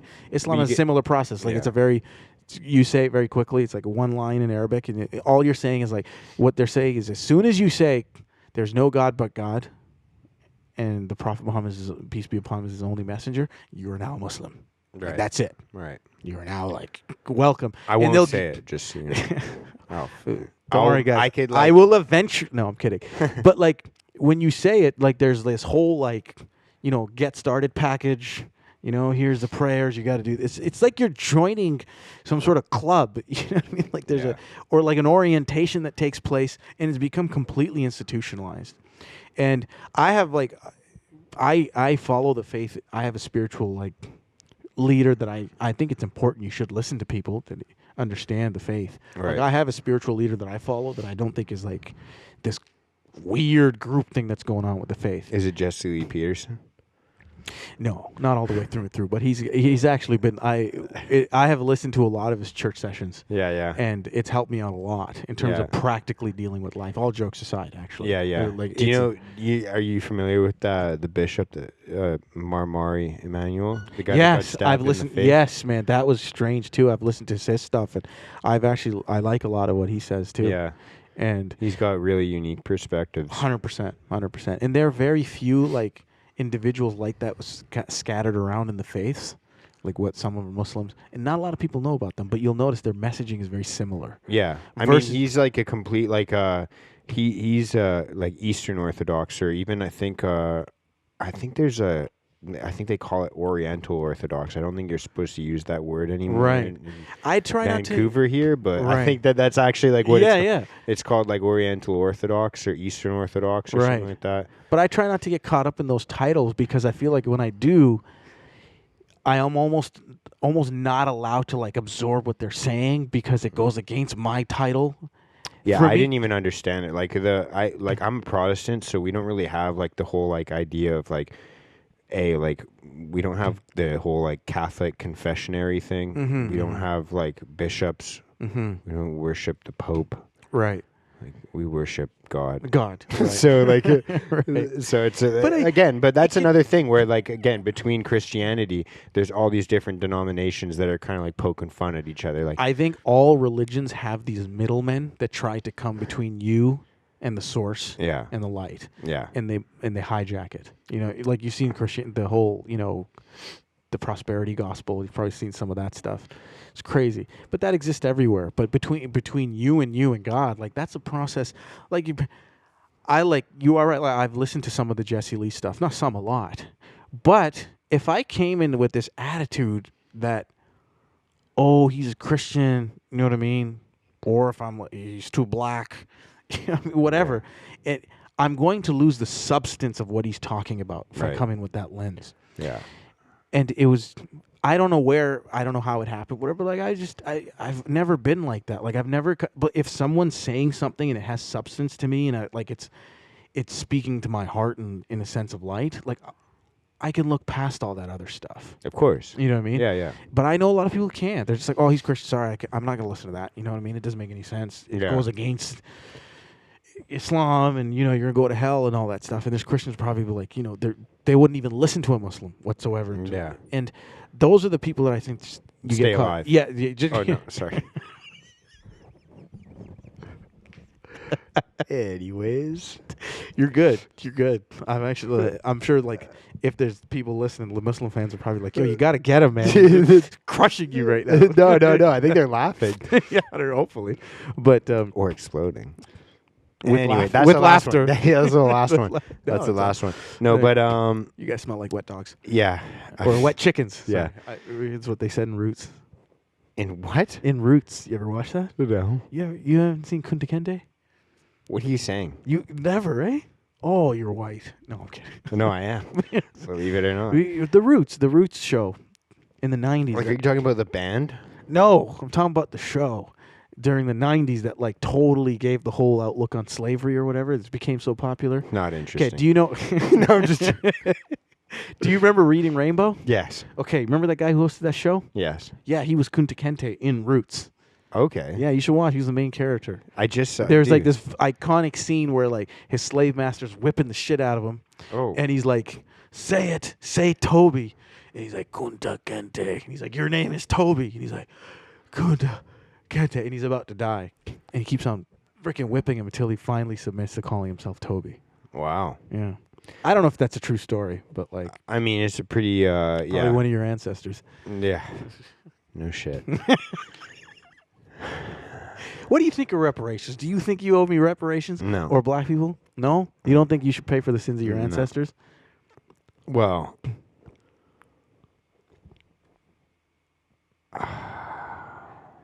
I was trying to Careful think here. of, I know. I was trying to think of a funny spin on it of like, yeah, but I, in all serious, no, I don't. I don't think that. Why not? Why not? There are people who are systemically behind in life Right. because of, how your people treated their people back then. Wait, like, I can't tell if you're being serious. I can feel the sarcasm, but I would. I'm playing devil's advocate. I'll give you my true perspective. Right, But like, yeah. but I'll give you. Let's I'll say there's indulge. people. Yeah, there's Yeah. people out there. I'll indulge and pretend I'm talking to someone that thinks this way. I do think this way. I would say, would define you people, your people, my people. What White. do you think of when you say my people? Because my people didn't own slaves. My people, I know White people that are from Europe.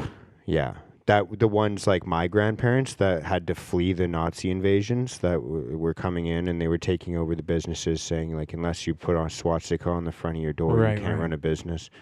The people that ran away from there, those are my ancestors. That's Them and the people in the 1800s who probably. we're in another country, not connected to the slave trade at all, like Denmark. So you're saying you have no one in your lineage? I'm saying that, yeah, no, my ancestors are not owned slaves. Do you have proof of that? Do you have proof they did? No. So I don't think I owe reparations. I gotta say, well done. That was very well done. Very well handled. I'm not guilty of something that you have no proof of me being guilty of. Right. Okay. Let's narrow it out though. I mean, not narrow it out. Let's kind of take it back a little bit and take a look at the grand spectrum of things, right? Yeah. In the big picture, Right. a lot of we have a lot of like indigenous people living on reserves. They have they have a tough life, Yeah. tough go, Yeah. and some people would say it's because of the treatment that they received, and now that traumatic treatment that they received is the life that they live today is a result of generational trauma that's been passed on Yeah. from those moments of treating. Now, I understand that you're saying you don't have a direct family member that was owning slaves or did any of the, raping in these schools, Yeah. whatnot, but you come from that descendancy, I guess. Like you come from that, you're white, Right. and white people are the ones. Canada exists. All of that There's terrible stuff that happened exists because. Are you talking about slavery or are you talking about the conquering of North America?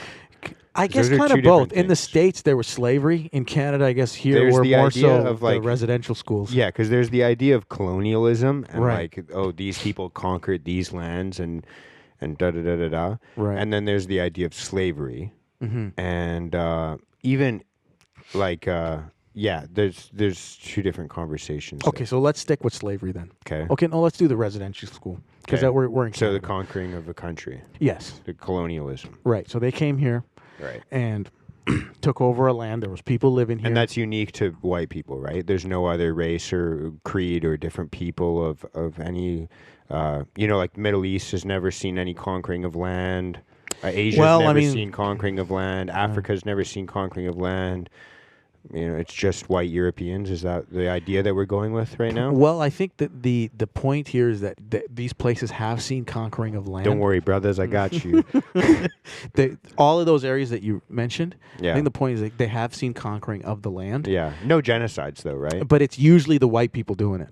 Oh, okay. Like in the Middle East, like you take a look Right. at right now what's Rwanda. happening. What happened in Rwanda again? It's an anecdotal one-off. Okay. But majority of Right. you take a look And at in the Congo right now, the slavery that exists right now that in the Congo. and well, some people would even say that it's That's white still- it's white people pegging people up against each other. Right. With their And China colonializing Africa right now with all the lithium and cobalt mines and infrastructure upgrades that they're doing. And right. Okay, that's a statement or question? No, I'm just saying, like, with all of that stuff going on, we still think it's a uniquely white European thing. Well, with the Chinese situation right now, I guess we can say it's fairly new in the sense that, it's still within our lifetime that it's been taking place. This conversation, I think when people like to have it, it's to take a look at the grand scheme of history. And what you'll find is white nations, white civilizations had this urge Yeah. to just go into other people's lands and not only conquer, but absorb their entire culture, take Right. back the best aspects of their culture back home, Right. and then leave them decimated. Yeah. And, 'Cause, like, and sometimes get these similar cultures to be pegged up against each other. Right. And then there's a civil war that happens, and then when there's weakness within, they come in and try to play savior. And it's that divide and conquer that they've done oh so well around the world that's causes all Yeah. this grief and decimation. Yeah, because places like Iran would never do something well, like the that. thing is, or the, but you or know the Ottoman Empire or anything. right, but the thing is, They would what never we can conquer also say lands that and make them worship their shahs or anything like that. right, but Iran doesn't exist. Iran never doesn't exist in That's in North America, in Russia. They didn't go that far. It's like as if white people just didn't know when to stop. Right. Well, just nobody could stop them. It's just at this current time in life, if you were to take a snapshot, the scoreboard's up for white people. 100%. Yeah. They dominated. Right now, yeah. Yeah, Right. bro. Yeah, right now. Yes. Yeah. I think no. But- I'm so- kind of being a dick about it, but No, what no, I will say it's not. I don't think you're being a dick. I think you bring up very good, valid points. We're obviously having a little bit of a devil's advocate type of Yeah, yeah. conversation because I know exactly what I think about that. But But those are, I think, these are some of the points that people are, the hill that some people are willing to die on, in Yeah. the sense that hey, your culture, white people, if I look around the world, these people did it the most. They killed the most. They have the most blood on their hands. They did. And That's just what you're told. And what they're saying is white people were almost uniquely cruel about their colonialism. Have you read The Rape of Nanking? It's a book about No. how the Japanese treated the Chinese when they invaded during the Second World War. Brutal. Yeah. Brutal. There's if you were to look into any culture in any type of history Right. at any time, Right. I guess what I'm trying to say is genocides, massacres, slavery, all of those things are not unique to any race, any Right. religion, any creed. That is something that men are subject to, is like domination of other people. So ultimately, what I'm getting is you don't think you owe me any money in reparations. I absolutely don't. I absolutely do not. No, I think so. So this is the way I'll summarize. Like, I think that I'm kind of being a dick and hard nosed about it because I think that these types of ideas are shoved down people's throats. I think that there's a lot of people that, and you see it with like white people in America even more, but you see it here with white people in Canada too. Right. They're so riddled with like this idea of like white guilt that they're willing to get offended on other people's behalf. Like right, if someone which is were ridiculous. it's like if we're like down walking, and like you make a joke about like a Asian guy or a black guy or like a different group that I don't belong to, that you don't belong to, and then I go, oh, you're saying you can't say that about my friend, like blah blah blah blah blah, like you don't know what he's been, and it's almost like you like. Where like everyone is like, it's not something to even talk about or react to. Right. But like there's this idea that like we're almost like riddled so much with like guilt of like you need to feel bad about who you are, the color of your skin, and because of the way that you were born, you're evil, and people will perceive you as evil. Right. And so you have to go out of your way to prove to them that you're a good guy. And, Right. And I think people can feel that. I always think that like even when I'm with like. Say like I'm like in a group of friends and there's like another white guy and I can feel he's kind of doing that. Right. I'll almost make more racist jokes in that sense because Right. it's like, yo, you're actually like being racist by not like making these jokes. Like it's like you don't think this person can handle a fucking joke. Right. Like if it's funny, it's funny. People are gonna laugh at it. Right. Like it's like, and so I think that a lot of it comes down to, and again, it doesn't come down to. In my eyes, it doesn't come down to the color of your skin. But I think that a lot of us, whether you like it or not. That's easy to say as a white person. Yeah, well, whether you like it or not, you're fucking born and you're fucking dealt the hand of cards that you have. Right. And I think that, like I said earlier, like I'm the first to admit, I'm very blessed. I'm very privileged. I think that I'm more blessed with getting things than what I give to the world. And I think that is where I feel like the pressure of like, oh no, I have these opportunities. Like I said, I have a dad that runs a business that is able to, support a family of like 3 kids and a wife growing up. That's something I look up to. Like that's a fucking huge privilege. Not even people. A lot of people. It don't really even, is. Like just to have a dad around is a fucking privilege. Yeah. And so 100%. like you can call it fucking white privilege. You can call it this. You can call it that. But like at the end of the day, if you're willing to acknowledge, yeah, I'm privileged in these areas. Right. I think that it becomes like I think that there's like this like joke of like, well, you use your privilege then. Like it's like it's almost a slap in the face to like all of these people that it's like if I were to fucking complain, oh, I have it hard, someone could look at me and be like, bro, you have a fucking dad. Right. You have a fucking, are you kidding me? Right. Like it's like if I were to not use those blessings to make the world a better place, and I'm not trying to say like I'm a great fucking person or a martyr or You're a fucking good dude, anything bro. like that. You're a good dude. I'm just saying that like everyone has their privileges. Right. Everyone has their own, and some people fucking have less than others and some people have more than others. Right. It's fucking easy for me to look at other people in my life and say like, oh, they were fucking born with a silver spoon. 100%. But like I think that there's a lot of people that I look up to in life. Right. And some of them were like, yeah, they were given a fucking amazing hand of cards and they fucking played it great and they fucking, made the world a better place. And then there's other people that are like self-made, quote unquote self-made. I don't believe anyone is. But some people would say those people that had like those good cards and they made, a good life for themselves. Yeah. the biggest card that they got where they were like good cards was the fact that they were white. And that's an unfair advantage. Do you truly believe that? Do I truly believe that? Yeah. Fuck no. Not even for Okay, a okay. second. Not even for a second. Actually, now that I'll give you my opinion on number one. I think that I kind of went so after 9/11. Yeah. Right, 9/11 happens.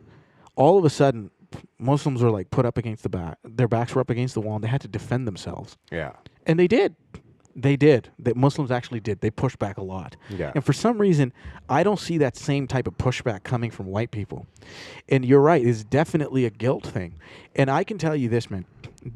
A lot of this, arguments that I was throwing your way about this colonialism stuff, I think it's a complete set of hogwash. I Yeah. don't believe it's for a second. And there are certain things that I'll say that I don't think a lot of Most white people would have been fucking sweating bullets at being asked those questions. I know, and you let did it alone being recorded asking it. right, bro. But, like, if you just this speak why you're from my the homie, heart. bro. Yeah, yeah. speak This from is the why heart. because I'll tell you one thing. The first thing is like anybody that wants to play victim today over the suffering of other people from generations ago, and you want to be compensated over other people's generations, you got to look in the mirror and be like, "What the hell?" What kind of a person does that? Yeah. You know what I mean? What kind of a person wants to be paid off of someone else's suffering? Number one.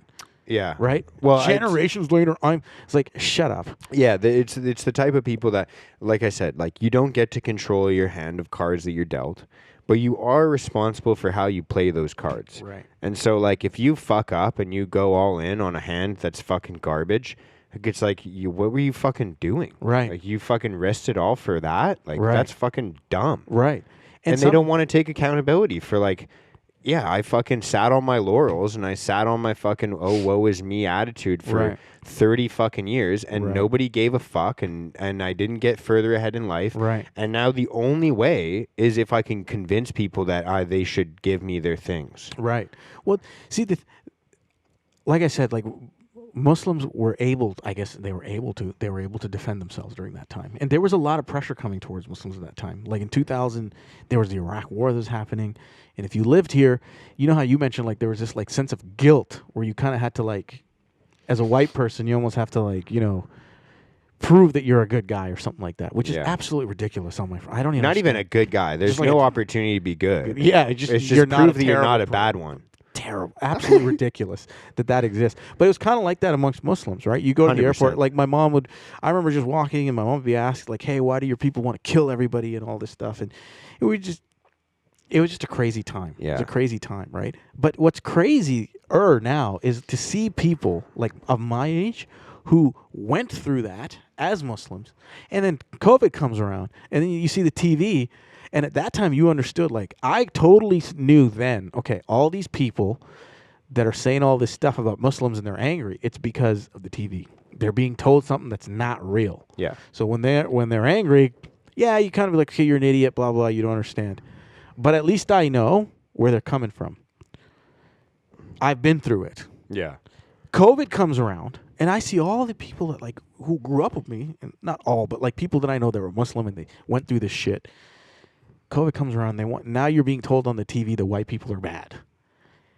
And I was just I was just shocked to see how quickly. Like just during the last decade. Yes, the Yeah. 5 years, 3-4 years, how quickly they were just so happy to jump on that hate wagon. Yeah. Okay, these are the new victims. You know what I mean? And I'm like, you know what? I realize in that moment we're all the same. Yeah, I We're mean the all list the of same. the list of who's They- considered a victim is growing every single day. Oh my gosh! Yeah. And right now, Even within the victim hierarchy, Right. there's people that are less. and I or want to more. dispel some of the myths that, especially like white people here, and you're like, I don't even know what to say to that. Yeah, I hear white people apologizing for Get that. ready, folks. We're It's about like- to do some groundbreaking myth, It's like, busting. number one, it's like, first of all, you shouldn't be apologetic about anything as a white person. Period. I Ever. wouldn't be. Never apologize. Never apologetic anything about the history. Blah blah blah. Oh, I thought you meant like I can just cut people off in traffic. Fuck you. No. Like, never No, I mean- apologize. No, if you're gonna be a dick, that's a completely different situation. Okay. But when people are asking you to be apologetic about some sort of generational nonsense, Mm-hmm. colonialism, and all this bullshit they're trying to get off, not for a second Yeah. Not for a second. I barely wonder sometimes if racism actually exists in this country. I don't even know what people are calling it. Some people just get a wrong. They're having a bad day. They feel like they got a wrong look from a white person. Like, oh, they're looking at me because they're obviously racist. It just that's what it almost boils down to. But I personally, as someone who's grown up in Canada, I grew up during the 9/11 years. All kinds of jokes were made. You know what I mean? Yeah. But not for a second do I pretend that I was somehow held back in life because I was Muslim, because I grew up in Canada. Dude, you want to know the real... So you say you don't see any evidence of racism in Canada. I'll tell you, this is the evidence of racism I've seen in Canada. Going to a fucking group of people and saying, because you have this skin color, this is what you should value. These people are against you. Right. These people support you. Right. If you don't vote for these people, you're not a part of your own community. Right. Telling somebody like, hey, because of your skin color, you will be subject to things like prejudice Right. and fucking racism, and telling somebody that they're doomed from the color of their skin from birth, Right. that's racism. Right. Well, Because telling somebody like, oh, you know what? Because you're this color, you'll never be able to understand this group. Right. That's racism. 100%. Boxing people in and thinking that because of the color of their skin will dictate their morals, values, opinions, beliefs, all of those things, that's fucking racist. That's like reverse racism in the sense No, where that is the definition of racism. yeah, like you're being taught it. It's programming. Yeah. But it doesn't actually exist. And to I'm a big- judge someone based off of their skin color. Like to be like, oh, this person needs help because of their skin color. See- they're what? They're not capable? Like that's the most fucking racist thing I've ever heard. You see that in the South where they're like, oh, asking for voter ID is racist because what? Fucking black people don't know how have to a get driver's a fucking license? ID? They don't have a driver's license. There was the fucking Congress. I think she was a congresswoman or something like that. That was like, they don't even know what the word computer means or something like that. Like it was like some fucking bullshit. they haven't seen a computer, and I'm like, that's some of the most racist. Bitch, they have a supercomputer in their pocket. What the fuck are you talking about? But see, that's when you slow down and zoom in and see these people, you see the ridiculousness of it, right? It becomes obvious. Yeah. But when it's jammed down your throat, people buy into it. You don't see it. And there's rationalizations. There's like, oh, you don't fucking know what these fucking people go through. See, I know I can say, you know how maybe I say, they're right. Maybe they don't know fucking You know- computers. well, here's see, like fucking. I'm sure there's a black guy in the States that maybe hasn't seen a computer. My dad doesn't know how to fucking send a text. Holy shit, bro. Like he must be from the jungle. No. But see, here's the thing, man. You know how I said, like, I don't see any evidence of racism in this country? Yeah. I also think that's because the perspective that I live my life through, I don't see myself as a victim to anything. Yeah. And when I say evidence of racism, it's essentially what people see as like prejudice. And people for some reason, and people I think today they've forgotten that, hey, guess what? You can say all you want, but people are allowed to commit prejudice against you. Yeah. For whatever reason, they're allowed to. This is why we live in Canada. It's a free country. If I don't want to hang out with you for whatever reason, I'm Yeah. allowed to do that. Yeah. You're not. It's not against the law for me to think a particular way. Yeah. As long as I don't act out on it. These prejudices cannot supersede the law. And if they don't supersede the law and people are seen the same, everybody's seen as the same under the eyes of the law, there's no racism here. Yeah. It's prejudice, which people are allowed to practice. That's called living in a free country.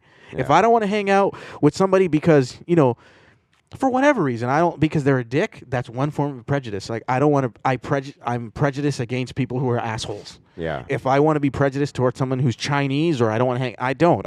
I'm just saying. But let's say I don't want to hang out because you're white. Mm-hmm. Call it what you want. Yeah. I'm allowed to not do that. But when white people say that or they want to do that, it's racism. But someone else, like if I were to say I don't want to hang out with you because you're white, people are like, oh, that's totally fine. Yeah. But it's not white if you're to. It's total racism if you were to say it to me, and that's the part I don't understand. Yeah. You know what I mean? There That's was the a- reverse racism that I was talking about. Yeah. I think that, like I said, I think that it's one of those things where I think that everyone, I feel like,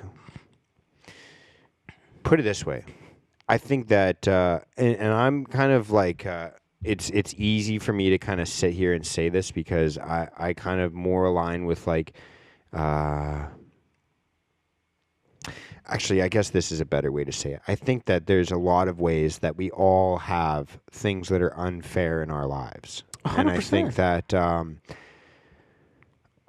that it's annoying and cliche. I'm trying to find a way to say this without being like there's this like overlooming overlord or whatever it is. But like there's this kind of like this group of people or this like government in power, whether you live in Canada or the U.S. or anywhere.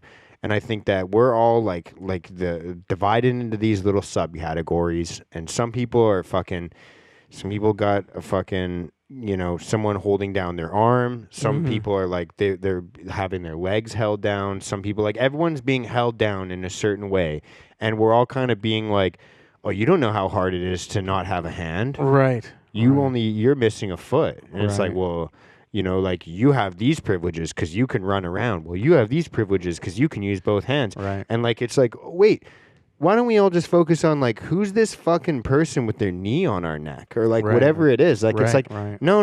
Like, we're all being fucked in different ways. And yeah, you're probably right. They're probably like, do I think that everyone has an even playing field? No.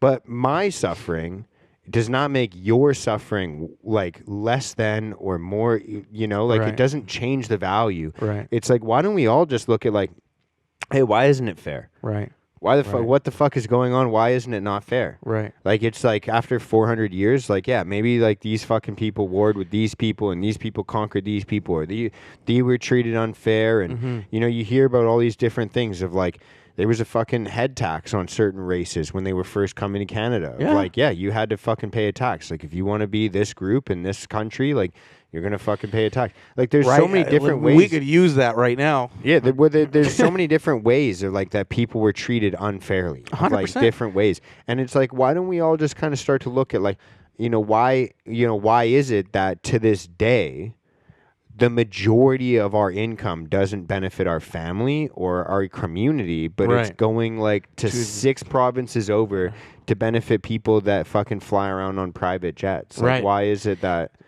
Like, I think that everyone would be a little bit less at each other's throats Right. if they could just like have their income and not be fucked with and told like, hey, your neighbor's out to get you. Right. It's your neighbor's fault. Like, remember during COVID and during all that shit, like, it's like, it was never like, oh, we're going to put like these restrictions on you and then have this kind of like anti-authoritative like idea of like every citizen being like, yo, fuck these people trying to limit us. Right. We were told, oh no, it's your neighbor's fault because they won't wear a mask, because Right. they won't do this. Yeah. And so it's like, and then the other side of it, the people that aren't getting the fucking jab and the people that aren't wearing the masks are all told it's only because this other group is complying. Right. And it's because they're sheep and because they're stupid, because they'll wear a mask, because they'll do this, because they have Right. to keep, and like we're all told, it's because of this other group that this is still happening. Right. Whether it's like, oh, they have an upper, and it's kind Isn't of like it interesting? Like and none of us go like, hey, fuck these people. Right. Wear your mask if you want to wear a mask. Get your fucking jab if you want to get a fucking abortion. Do this, fucking do whatever you want. Right. Right? But like, why are we not getting mad at the people that are like, give me your fucking money so I can tell you how to fucking live? You know what? I think it's because people are too busy feeling justified in their own prejudices. When they commit prejudice, it's justified. Right. For example, like I'm a vaccinated person. I'm going to commit prejudice against someone that's unvaccinated. They feel justified in that. That's okay to do. Yeah. But I'm going to call out your prejudice because you're white and you don't like this person or whatever. That's not okay. But I think this one's okay. That one's okay. And then you got other people on the other side feeling justified in their prejudice, and it's just a bunch of ants running around. You know what I mean? And they don't have the consciousness or the know-how to even think above some sort of dimensional understanding of the world, that there is someone up top that's totally sucking the energy from this collective group of people. In this case, it's the it's money. ultimate form of what we were talking about in the very beginning of this episode, of people that have decided, like whether they are conscious of it or subconsciously, they've decided, I'm not going to create something beautiful. I'm going to profit off other people. and they're 100%. just parasites. It's the Uh-huh. ultimate form. That's what a 100%. government is. 100%. Well, I think, it's a great reflection because what's happening in the world is happening inside of us. And I think internally these days, you can almost feel it in the temperature of people. People feel almost like divided within. You know what I mean? They're grappling with life. They have things that they struggle with, whether it be like personal things about like kids or family or job. There's this internal polarization that people feel about like, it's like every thought has its opposite. You know what I mean? Yeah. And you're trying to grapple between those two, and people try to make decisions based on all that stuff. And you'll see that's exactly what's happening in the world. It's a very polarized world. Everything sometimes doesn't seem to make sense. And in order for us to kind of come in the world and bring some order collectively, each individual needs to create some order within themselves. Yeah. And come back to, and I think that begins with men. It begins with dudes. Like men need to come into order internally so they can create some order externally, and that influence will start to gradually grow. But it begins with men. It begins and ends with men. And this is not to say like women are completely like not a part of the deal. They are, but like until men get in order within themselves, majority of it, and then create order out there, it's just not going to happen. You know what I mean? Yeah. This whole prejudice, this stuff's going to continue. But I did want to dispel some of those myths that I was talking about. Okay. Which is, like, I'll explain. I went to when I took my trip in January. I went out there. I'm like, I'm going to come here. I'm not going to come with any sort of preconceived notions. But I went there, and I went back home, and I went to a few different countries, and I was in To Toronto? No. Yeah. Well, but when I went to I went to a few different countries, and when I was in, but I think Where'd you what was the order? my most learning. So I was in Dubai, I was in Oman, and I was in Pakistan, and I think my most time where I learned a lot about the two different societies was in Pakistan, because I think Oman and Dubai kind of like. Where's Oman? I'm not familiar with that. So Oman and Dubai are next door neighbors. Okay. They're really close to Saudi Arabia. Okay. And they're like, but their society's kind of reflected a lot of the westernization that we get to benefit from here. I've heard that about Dubai. Is the Oman similar to that Yeah, kind very of culture? beautiful. Like Yeah, you would business hub, international kind of place. You would have no problem visiting there as a Western, like Westerner. There's this like notion like for people from the West, they go to the Muslim countries like, oh my God, it's so dangerous. It's like, well, if you're going to go to Syria or Iraq, it's a different situation. But like, or war-torn places, they're still rebuilding. It's a bit different. But if you go into like Dubai and Oman and these countries that have had stable governments for a few years, they've built amazing and oil places. money. Oil money, right? They've built some amazing places. So you'll kind of. But when I went to I was in Pakistan, right? And what I saw there was all kinds of chaos. Like major cities are just dumps. I went to one of the most filthiest places that I've ever been to in my life. It was just disgusting. And out on the streets and everything, just like, and while I was there, the one thing I didn't think? What's that? This is a result of British colonialism. Not for a second did I go and see these piles of garbage out in the open. Like I was driving through one of these, remote part of the country. And there's nothing but road. But for some reason, I just look out in the distant rocks and there's just plastic bags just distributed everywhere. And these are remote areas, like hours of driving. And they're just like garbage. Garbage. And now Pakistan is called, its official name is the Islamic Republic of Pakistan. And one of the tenets in Islam is cleanliness. Cleanliness. Like that's part of the mustache thing, right? Yeah, you have to keep yourself clean, right? Yeah. And, well, not really. Like, you can grow a beard. I don't know. I missed that one. But, like, you keep yourself clean, you keep your house clean, and you keep your communities clean. It is filthy almost everywhere you go. Not a result of British colonialism. If anything, there are train, like, you go to India, and you go to Pakistan, there are train tracks and tunnels that were built by the British Empire that they still use today. Yeah. Nothing new added. Yeah. You know what I mean? That they still use today. This whole idea that colonialism in these countries was just all bad. Like, yes, when you have two, very different cultures clash in the middle, there's going to be consequences and there's going to be bad things that take place. I'm not saying, and it's not to justify any of it, but unlike a lot of these other empires that went through, the British empires, man, they left behind certain things that these countries that like they still benefit from today, like a lot of infrastructure, a lot of government structures that they would leave behind. I can't go, and I'm sure there's probably some people listening to this that are completely against colonialism. Like, what are you talking about? It doesn't outweigh the consequence. I'm not talking about weight, but there's definitely things that were left behind in those areas by the British empires that were totally beneficial to those sites that they use today. I saw it with my own eyes while I was out there, and all of the negative stuff that there was left behind. Not for a second can it be claimed that it was because of British colonialism. It's the result of systemic whatever, blah, blah, blah, that they're still there. Those populations need to get their shit in order. Period. The end. That's what needs to happen. Yeah. And this is just by my observation. You can call it what you want, but I don't know, man. Seems like a lot of the world is trying to get into white countries.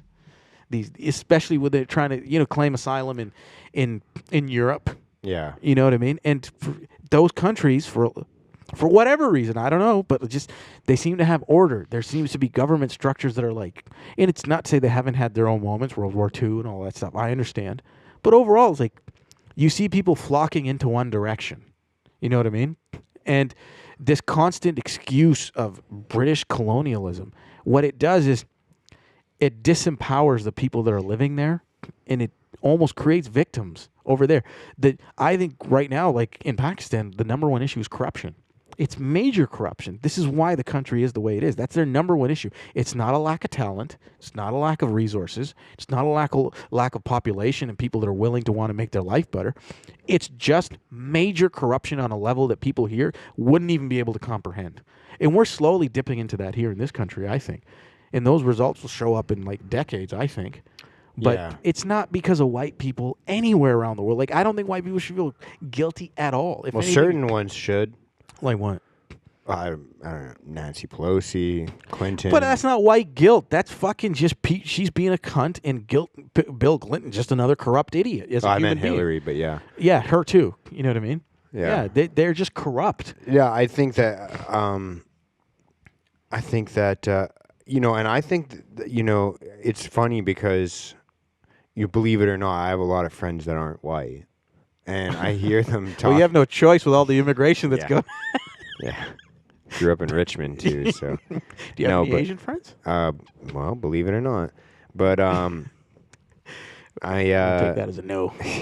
Dude, I've got fucking Asian languages. I'm one of those white guys that has a fucking... Yeah, Anyways, that's called culture vulture. Yeah. Anyways, I think that, what's funny is I think that in certain ways we have...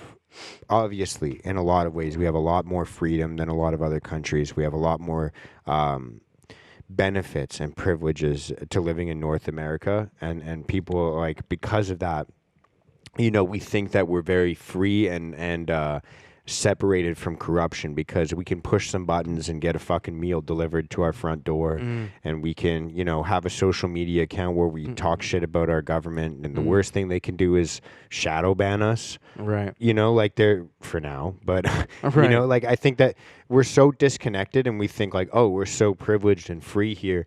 And then you think about the things that we're subject to here, and you go on vacation to places like, in the Caribbean or Mexico, or I've never been to the Middle East or Asia or anything like that, but I'm sure that I will take you. Yeah, and I'm sure there's places you go to where you go to like a fishing port and there's some guy who fucking fishes for 4 hours a day and sells the fish that he fucking catches and then eats a couple himself, and he's fed, he's fucking got food. And, there's not a fucking government making you guess how much money you're supposed to give to them from your fucking personal hard worked. And then with the money that you get to keep from your own income, you can buy other things, right, and pay a tax on it then. And then if you want to sell that thing and try and get some of your money back, you pay a tax on that sale. Right. And then like if you do any of those transactions with a credit card, a percentage of that goes to that company. And like it's like all in. Like if you were to look at like income tax, carbon tax, fucking cup tax when you get a disposable fucking plastic cup, like all these fucking things, Like, dude, you're looking at like 60, 70% of your, like, dude, But 8 months we of get the to go to 12 the months. hospital for free, bro. You don't understand. Dude, it is like fucking just because conditions are so good because we have air conditioning for the most part, like Yeah. because we have like a roof over our head, we're just like supposed to be happy and satisfied with other ways of it. Like, and that's the thing, like it gets me so mad when people, like I said, like there's like fucking like whether it's like the Canadian Prime Minister or the American president, like there's all these fucking people that are like, oh, this guy's a fucking piece of shit because of this, this, and this. And it's like, I actually don't agree with you. I think you're wrong. But we do have a common enemy. Like, and I think that there's this like fucking always this sect of the world, and I think that it comes, and I'm not trying to be like doom and gloom. I actually think this is like a beautiful thing.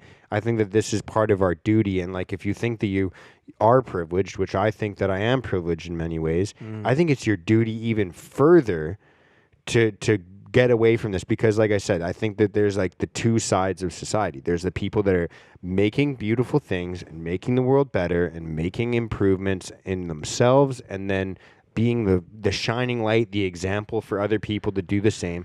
And then there's other people that are just parasitically like, if I can get 10% of your stuff and 10% of his stuff and 10%, I can make 100% of the stuff I need with other people's effort.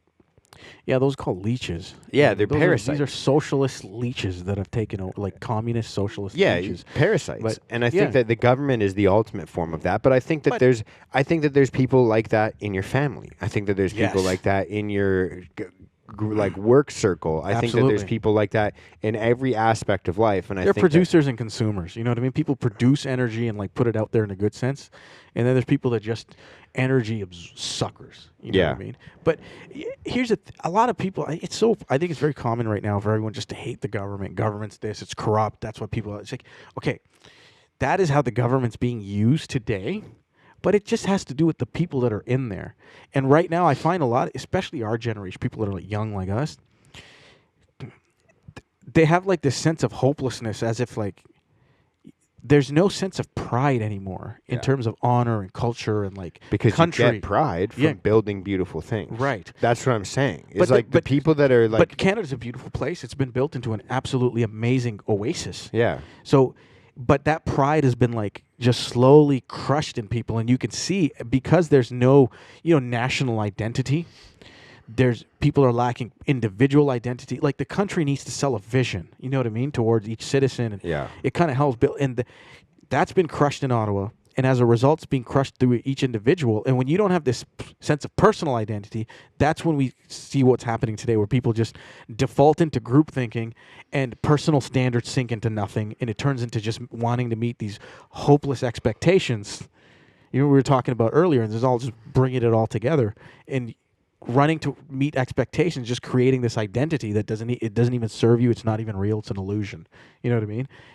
And if you go all the way with it, I just I really pray that everybody gets a chance to at least have a moment where they decide. They get a chance to have a moment where they get a chance to decide. Okay, you know what? I don't want to live this life of pursuing identities.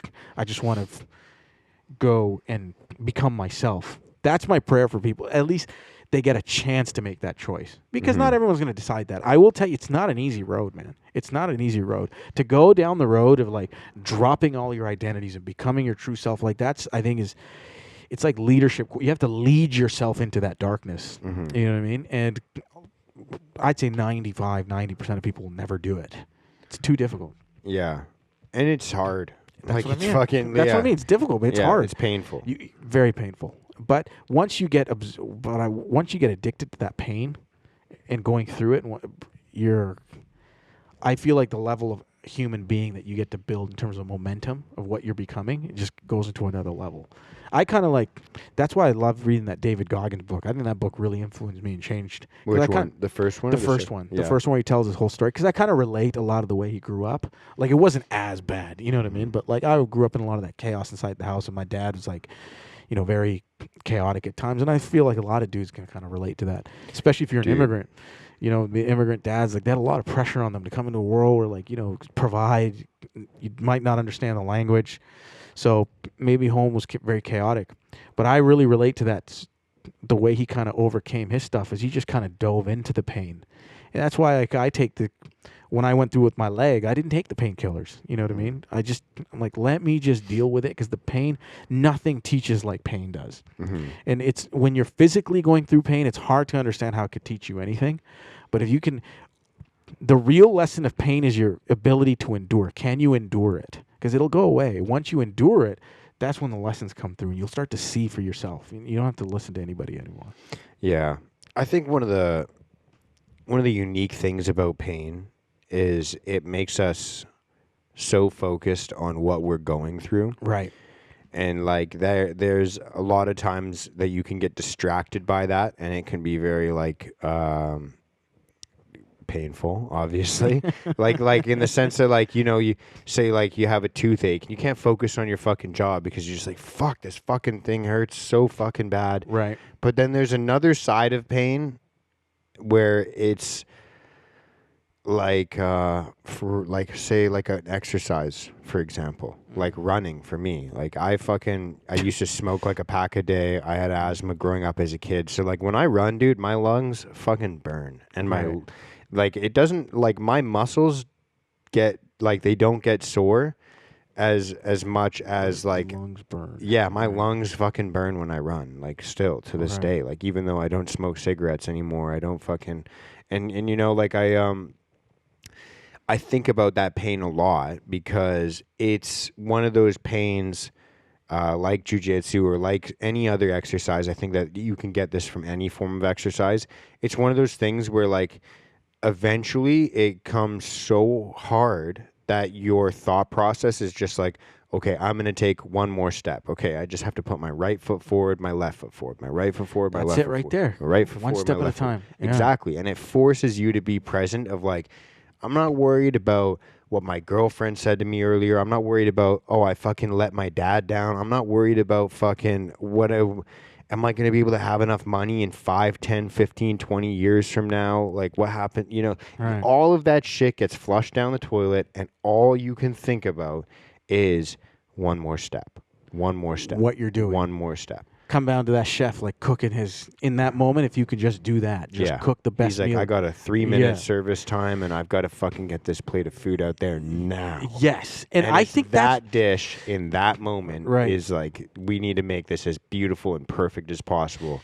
bringing the best out of your abilities. I think that right there is an example of being the most religious, most connected with God in a moment outside of a moment of prayer. You know what I mean? Like, I think that's what it really means to be religious. And those prayer moments are just reminders that this is how you should be living your life. Present in the moment right now with whatever you do is important.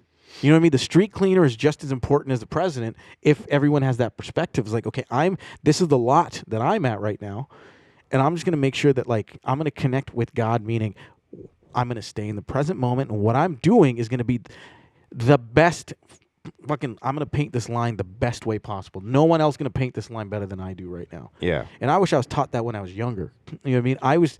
I kind of got caught onto the novelties of things. You know, I pursued things because of the end result and the novelties and the legacy nonsense stuff.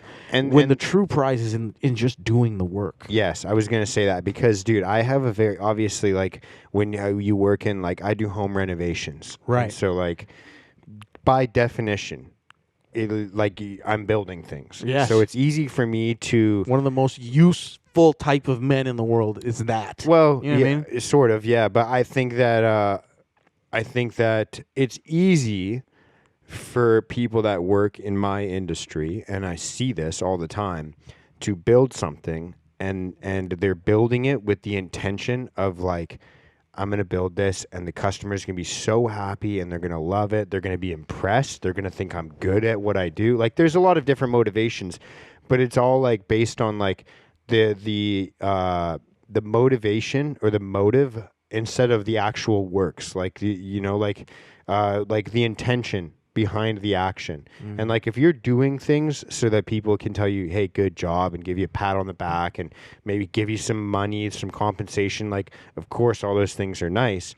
But like when you actually just like do good work because it's the right thing to do, and there's this fucking weird feeling that I struggle to explain to people, that doesn't even really need an explanation, where it's like this feeling of when you know that you did of your absolute best job, and you can see You gave that it the job everything. is complete, Yeah. and you can see it's beautiful, you can see you've made an improvement.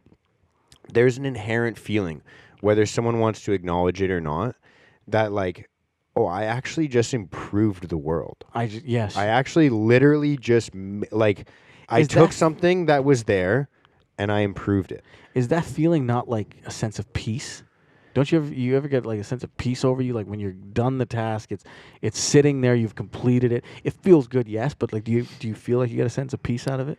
A sense of peace and a sense of fulfillment, like I've done the right thing. Like another way to say it is like, you know, you see like if you play video games growing up, or like, you know, if you're into movies or something like that, like it's easy to play the video game and be like, yeah, that was a fucking wicked game. Like I really enjoyed, you know, like Halo 3. I really loved that game, and you know, oh, there was some improvements they could have done on this. Or, if you think that about Halo 3, you're dumb. It was a perfect game, but you know, like it's like one of those things. And but like, you know, I never when played it. But what, dude, really? yeah, Okay. and Fucking nerd. yeah, and but like there's something about like, and this happens in my industry, and I'm sure it happens in every industry. There's something to be said about like, you know, when you play the game, you're playing the final product. Right. You're playing the finished market, like go to market, like past the prototype. Right. You don't see the guy who's like destroying his spinal cord by sitting at a computer for fucking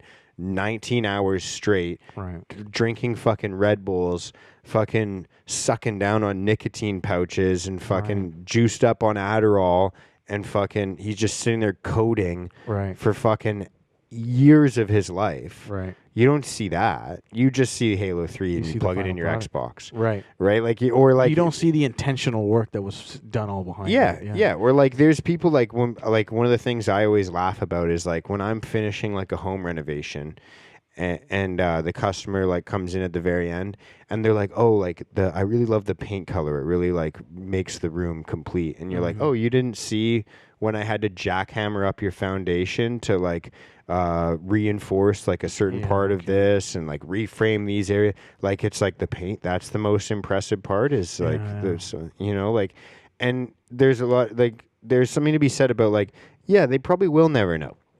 And that happens in every industry. You know, like we That don't happens see in life. Yeah, when we go to restaurants and we eat the bread, we don't see the fucking guy that's up at 3 o'clock baking the fucking bread. Yeah, you but know. see, that's and like I said, that's kind of like life. You know what I mean? There's when I can give you these like when you're working towards something, right? And you're also stuck trying to meet all these expectations of other people. That you'll do a lot of work in the middle of the night. You know what I mean? That no one will ever hear about. That will never. Early hours of the morning for me. I'm not a middle of the night guy. Really, I kind of run late, but I also wake up early. I don't wake up past 7. Yeah. But you're putting in all those hours to try to build something that you think you're building. That's not only just going to benefit you, but it's to benefit all these people that you care about. But at the same time, you're meeting those expectations of them while you're trying to build this thing, and they might get mad or whatnot because you're not meeting those outside expectations, and you get frustrated because you're like, oh, they can't see what I'm doing here. Mm-hmm. But that's just part of the game. You know what I mean? That's just part, like you said. No, people probably wouldn't appreciate the jackhammering of a foundation, but when they get mad. They're like, you made everything dusty. Well, exactly, and when you can't see the finished product, when you're not the visionary, that's what happens. You know what I mean? That is what happens, and that's why I think a lot of people especially people who have made it, they've reached their goals and they're older in life, and they tell you, no, you just gotta run with people that are willing to run with you. Right. Some people are just not going to see it, you know. But I will say, I just want to add this in there. You made a very good point, which was not to, you know, how you do your work. It's the intention behind the action. Yeah. You know, the Prophet Muhammad, peace be upon him, he said, judge no man's actions without his intentions. Mm-hmm. You should come with me on Friday, bro. I think you'll really resonate with the teachings of Islam. Yeah. It's funny because yeah. You want to come? Well, no, but yeah. No, I'm just No, I do I'll like have that. a whole brothers. The Yeah. brothers will be waiting there. Dude, for if you. I had people calling me brother, I will fucking be there. I like that feeling. No, but Brother Mark, come here. there's like it's funny because there's like two different like people sometimes can view them as like conflicting scriptures in the Bible. One of them is like you can judge a tree by its fruits. Right. And so like the idea behind it, people can say like, oh, like it doesn't matter, you know, what it looks like or how it speaks or what it talks like, but you can judge it based on the outcome of their work. You can judge a tree by its fruit. And then there's another side, like I think it's Matthew says, you can't judge a man by his works alone. It doesn't matter about the works alone. It's actually for the intent. And there's like the famous story of like Cain and Abel, of like the one brother who brings his offerings to the Lord, and the Lord likes it. And then there's the other brother, and he brings his offerings to the Lord, and the Lord doesn't like it, and he isn't rewarded the same way. Right. And there's no actual like dictation. Maybe I've just haven't gotten the translation that expresses it properly, but to my understanding, like there's no actual explanation of why the Lord likes one brother's ideas or offerings and doesn't like the other ones. And that actually is like it's the story of like the first murder. The jealous brother kills his other brother because the Lord prefers his offerings. Wow. Like, and there's a lot of different That's deep, man. really crazy book. That's But there's deep. there's a lot of different stories, I guess, or conclusions that people draw, and one of them is like there's an idea maybe his offerings were like less valuable. Maybe he wasn't offering the right things. There's other things where I think I've heard the idea of like, well, one brother was giving his first 10%. You know, there's this idea in the church of like you give your first 10% to the church, to the what's the word it's called? I don't know, but basically like your donation to the church, like your tithings. Right. Your first 10%, whereas the other people, like maybe the other brother was giving his last 10%. Like it's kind of like, oh, I made sure all my bases were covered, and then I gave you the last little bit. Like God can have the last little bit. All right. Like there's that idea as well, where I see. you know, I like see. one brother gave his first 10% and then took care of himself after, whereas the other one was like kind of selfish. There's all these different ideas, but I think the reason I brought it up is like if you, like I said earlier, like if you're going about your offerings to the world or to the Lord or to your community in hopes that like, oh, I'm going to go and fucking cut the grass in the park and put up an umbrella because I want people to be like, wow, you're so good to have around. Or are you going to do those things so that the next time you go for a walk, you see like the grandma watching their kid being able to sit in the shade? And like, you don't need them to know that you put the umbrella up. You just look at it and you're like, that's fucking beautiful. Right. Someone is enjoying what I did. Right. But I would even go further to say that we shouldn't even feel good about them enjoying your work, because I've come to understand, you know, that story. I'll give you my what I think that story means about the two brothers. One was off. I think, you know, ultimately it all comes down to intention, right? And, you know, I built my computer, like I built a PC, and you put all the parts in there. There's the motherboard, and then you got the main computer chip, which is the brain, and then the RAM, and then eventually you connect it to a screen, and you turn it on. You'll eventually turn it on. But all of that stuff, the brain chip, the motherboard, everything that I've put together and connected to the computer, it's all useless until I can run power through it, until it can take a connect. Like it's Source that energy. Yeah, that energy is what's going to run it, you know. And around the world, like there's two main sources of energy. There's direct current and there's alternating current. Yep. And I think humans are like the same thing. There's alternating and direct current. I think there's a current, there's a source that comes from the light, and then there's a source that comes from the dark. They're two opposing forces. And at all times, one or the other is flowing through us. And I think only God, in that case, only God will be able to tell, you know what I mean? Who produced their work from the source of light, which is just giving, and they want nothing in return, versus a creation that was made from the dark, which was, it's created so it can get some sort of return. You know what I mean? Some sort of validation. And I think God will be able to detect what comes from the light, what comes from the dark. It does, because people think dark and the devil like shows up with devil horns and he's like, you know, it's like, no, man, He's a complete opposite. He's like that soothing voice in the middle of the morning. Yeah. You know what I mean? It's everything that you desire is what the devil looks like in Yeah. this world. You know what I mean? It's beauty, it's ocean, it's all gorgeous. That's what I think the devil can come across as. It's not just this, because that's easy to see. Like if I'm going downtown into Hastings and I see all these people like, cracked out, like that's easy to see that this place is clearly like void of the light. It's all darkness here. But can you detect darkness in areas where it's like it tugs on all your desires and identities that it wants? That's really where the devil is. And I think you can only dispel that. You can't discern it. Only God can discern it for you. And God will only be able to discern it for you if you drop all the identities. Yeah. It always comes back down to that for me. It's like you've got to drop all the identities and be yourself.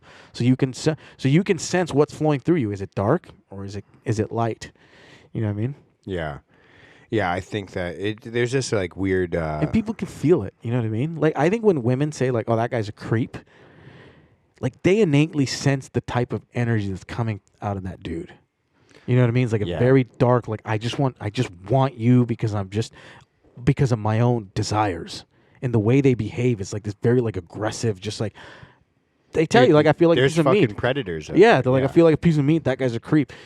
And sometimes it's hard to tell, especially for dudes. Like, I don't know, he seemed like a nice guy, good looking, but it's that energy. Think about how many, like, I don't know, like, I know that you've probably come across these types of dudes, like, how many of your friends become, like, into fucking, they get involved in, like, pyramid schemes and shit like that. Oh, yeah, I fell into that. And then all of a sudden, like, you're at their place and they're, like, pitching you this thing and you're just, like, this weird uncomfortability and, like, Right. it's, like, and it's the same fucking thing. Like, it's the same feeling I've been talking about this whole time. Like, those are, like, the weird feeling that you're getting is because you can tell this is a predator. This is somebody that, and not a predator in the sense of, like, a bear chasing a gazelle. Right.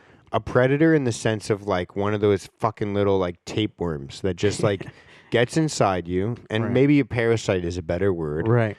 But, like, they just kind of, like, are just trying to sneak past your line of defense. Right. And just, like, hey, let me just get, like, 5% of what you have. Right. Like, Yeah, I just want to just siphon off a little bit of what you're eating until it becomes a little bit more and a little bit more and a little bit more. Right. Until, like, I'm able to eat without doing any work. Very much, man. I think, and I'll be honest, like, I fell into that. Like, I was part of those groups when I was a kid, too, because I was just so money hungry. And just wanted to make money, and you're totally right. Because to be honest, I have friends that do it. No shots at you guys. Like, well, here's the thing. I don't think it's all bad. I don't think it's all bad. Once again, it's where you're coming from. And I remember just like I would be in that state because I wanted something. So you feel, and to get what you want, you're like, it's like that classic case of sales. You know what I mean? Where some salespeople are amazing, and some people just like push people the other way. And it's that energy. It's like where you come in and you're just, like you said, just like tapeworm. Like you are here purely because I need something from you, and it's very manipulative. And then all of that stuff just to I think you put it in a great way, which is like to sneak past your line of defense just to get what they want, and you can sense it. Like you said, it's like a weird, creepy type of needy energy. You know what I mean? Yeah. Like that source. It's the same thing. And I think that source kind of it flows in almost every situation in sales, whether you're a dude trying to like hit on a girl. You know what I mean? That's why as a man, you have to be responsible for what's flowing through you. Yeah. You know what I mean? And I'm not trying to knock on sales. Like, I've worked in sales and I think that there's something that's beautiful about sales. I think that there's something about there's the beauty behind. And this is a service in and of itself that makes the world better. But like hearing somebody from a compassionate and sympathetic process of having them tell you some issues, you see the problem, you can figure out an actual solution for it, and you get paid to facilitate the solution. It's a beautiful That's system. an honest, beautiful way to make money. I'm talking about the people that like, you know, like I worked in gym membership sales. And so like there's the people that are like, you know, they sit down with the person that's like, you know, I fucking have like chronic back pain. I'm not able to pick my kid up. I'm not able to fucking move properly. every morning is a pain to get out of bed, and you're like, dude, you need to be in the gym. Like, you need to strengthen your body. You need to feel better when you move. And like, I know this is a difficult process for you. It's nerve wracking to come into the gym when you're 50 fucking years old and overweight and fucking feel people judging you, because they are. Like, let's not fucking go around that fact. Right. And there's that type of people. I have so much respect for those. And then there's the other fucking people that are like, you're going to buy a fucking gym membership whether you buy or you die. That's it. Like, I'm fucking selling you a membership, or I'm fucking faking a membership, and I'm signing you up for something that you don't actually want. Like, there's like the predators. And well, that again, that's what it is, right? You come back to that, and you know when you say when you build something, like in that scenario that you gave, that's a beautiful moment because you've built it out to be that way. Yeah. You know? But the beauty isn't in the moment. The beauty is in the light that creates the moment. Yeah. Even when you build a house, it's the beauty of it is the energy that was flowing through you as you were building it. Yeah. So when it's left and it looks all beautiful, we have to remind ourselves the real beauty isn't in the house, the final product. Yeah. The real beauty was the light that was flowing through it to create it. If the Yeah. final product is nothing more than a symbol of what helped build it. Yeah. You know what I mean? So that's that's a very simple analogy because you can kind of break that down to different ways. But at the end of the day, the beauty again is in the light. Yeah. And the terror is in the destruction. You know, it's never about the person that is doing it. It's about the energy that flows through them that's getting them to do it. Yeah. Because ultimately, I think that is what is happening. And that's why it's made it easier for me not to really judge the world or judge almost anybody, just to let things go. Because before, I would hold people accountable to their behavior. But once you forgive the world and you really ultimately forgive yourself, you begin to see your own wretchedness, that I've also done this kind of shit. And I've known better. Oh, yeah. Yeah. not There's do this definitely shit. like, it's... Oh, So it's what the fucking 27th right now, and like this person's sitting in my office, and if I sell 2 more gym memberships, I'll Right. get an extra like 15% off the first sale. Right. You know, like You can't help yourself. You're incentivized to behave. It's like, gamified. But the more you are in tune with yourself and your own energy, and you've dropped your identities, it becomes less difficult in those moments to kind of play that. You know what to do in the right, which is the right thing. Yeah. Which is, hey, person's like, this person doesn't need to be here. I don't need to sell them this, regardless of the 15%, because you're not attached to the identities. Like, let's say you come in there and you're like, I want to be the number one guy. You can approach it in 2 different ways. You know, if you come and try to meet the standard of what it's like to be a top 1 salesperson, you might get there, you might not. But if you don't get there, you're not crushed. But you met the standards, the principles of what it takes to get up there. If you try to meet this expectation of the character that you created, I'm be the number 1 salesperson, you will do a lot of things that compromise your own principles and standards to reach the expectations. Mm-hmm. You know what I mean? But if you're just working towards a standard, you're not climbing towards anything. You're already there. You're just working within the beauty of the source of the light, and you allow God to see if you see if it's meant for you. If you get to number 1, but you will not do anything that compromises your own soul and your own understanding. And that's one thing, as I've kind of matured and aged, I'm able to hold my own. There's just certain things that are just not going to happen. You know what I mean? For me, like, I don't care how much money you throw my way or how much guilt you throw my way into thinking that I need to do this because of whatever. It's like, I'm just not going to compromise on that. It's just not going to be compromised. And it's a balancing play because you don't want to be too stubborn either because you're going to, who knows what can happen in that light. Yeah. I mean, there's I see it all the time and like, you see like the old crusty fucking guys. I saw a dude last week when I went to sorry to cut you off. I went to the steam room and this is at a public pool. People, get your shit together, man. I understand it's a public pool, but come on, let's have some etiquette. I saw this old dude. Old people don't give a fuck, bro. This guy was in a public pool in the men's change room in front of the mirror with a razor. He's shaving his balls at the sink, bro. He's just like, I understand it's the men's room. The bottom of the gooch, like he's in the gooch area. Like All the I bottom didn't, of the side? bro, I didn't look for the details. I did know that You didn't offer to help either, eh?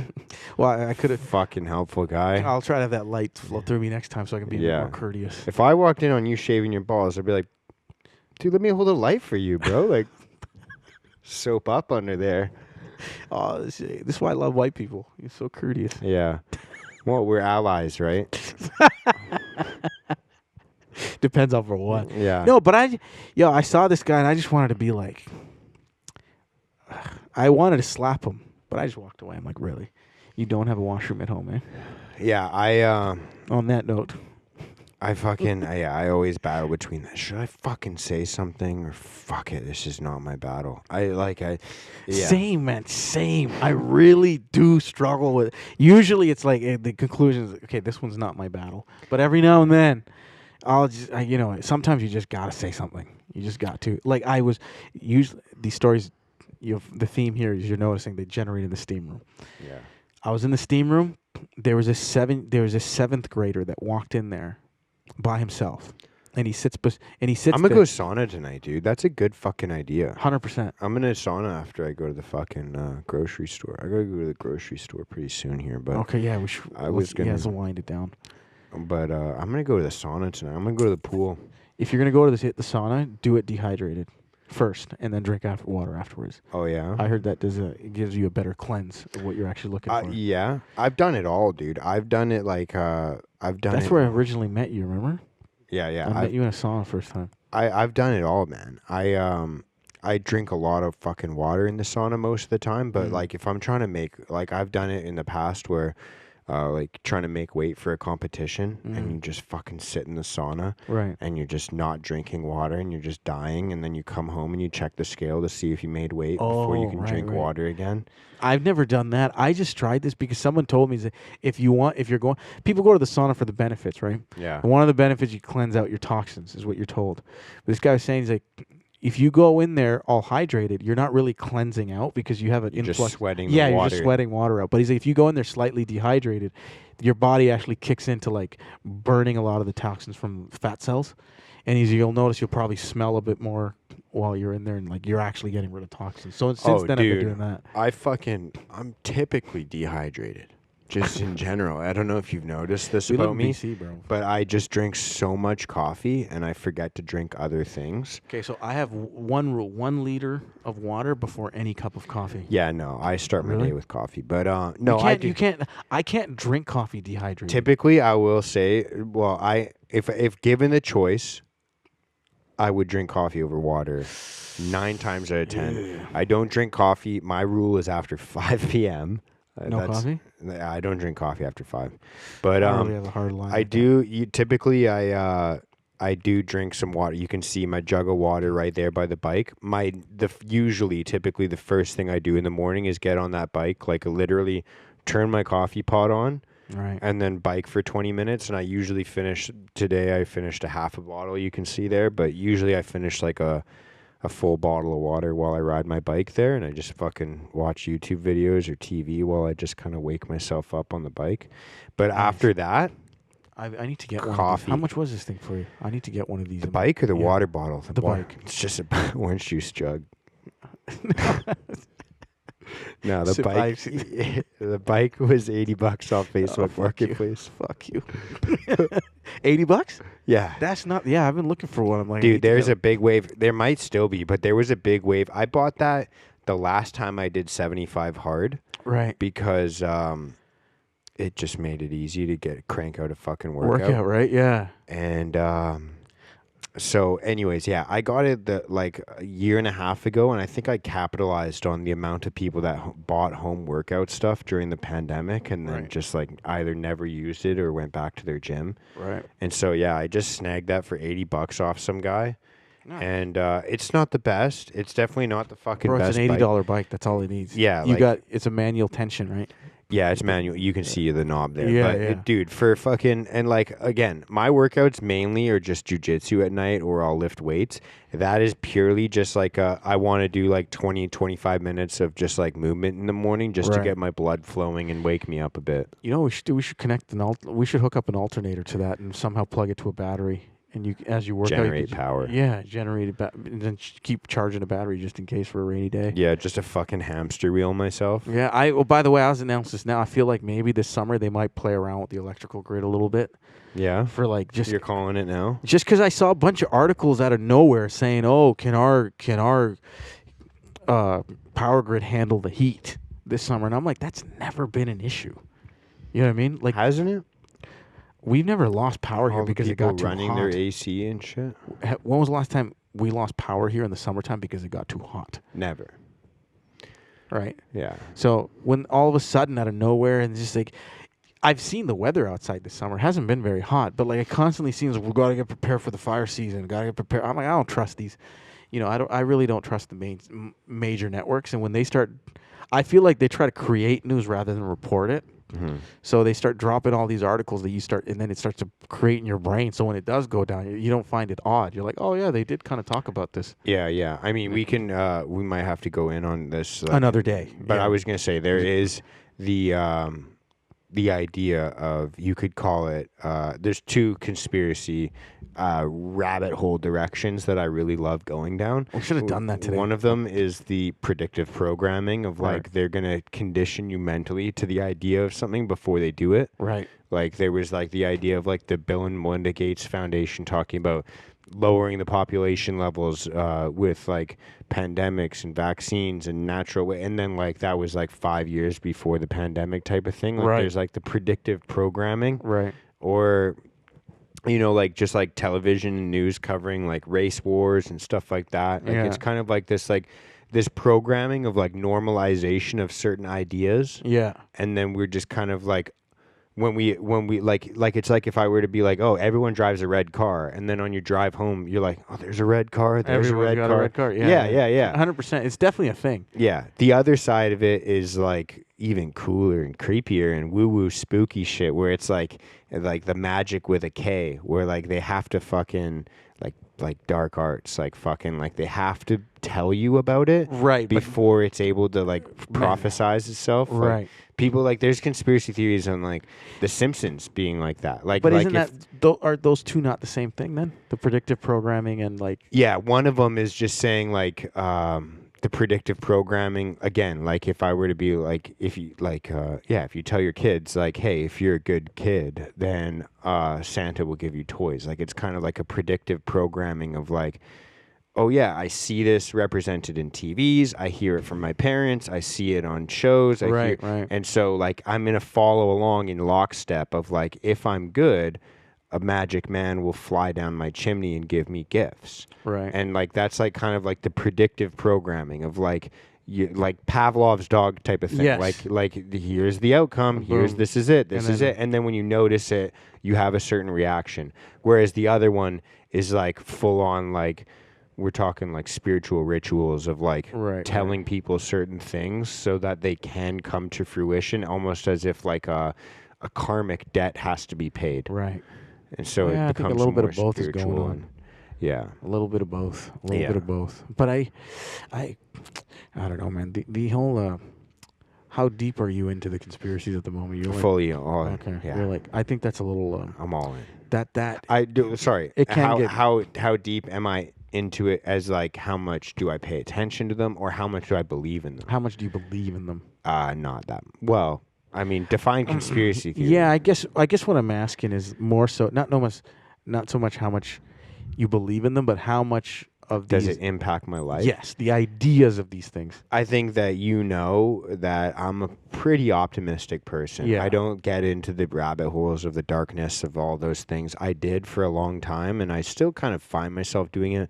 But I think that I've had this revelation in the past like few months, where just like dealing with identity and purpose and all of these issues, and I've realized now that life is a lot more simple if you just like I've kind of been beating a dead horse on this episode just by saying the same thing over and over again. But it's like, I think that when you come down to it and you're just like, I'm just going to make my community and my family and my workplace better. I'm going to try my best to just contribute something beautiful. Mm-hmm. Like, I'm not going to fucking try and, like I'll probably worry about money until the day I die. I'll probably worry about time until the day I die. Like, I'll Right. probably never feel like I have enough money or time. Right. And so knowing that, like, what am I going to do with the rest of it? Like, I'm Right. just going to try and make something beautiful, because like I'll probably fail a lot. I've failed a lot so far in my life, and just off of pattern recognition, like it's probably going to happen again in the future. And so like knowing that, What are you gonna do? Like it's like at the end of the day, if my kids or my dad or my my girl or my friends can look at the shit that I built, I can't control whether it's like, oh, he has the most popular podcast. Oh, he has the biggest construction company. Oh, he's rich. Oh, he has the nicest truck. I can't control any of that.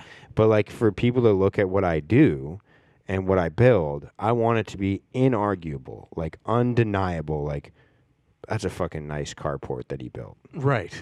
Like that's a fucking beautiful bathroom.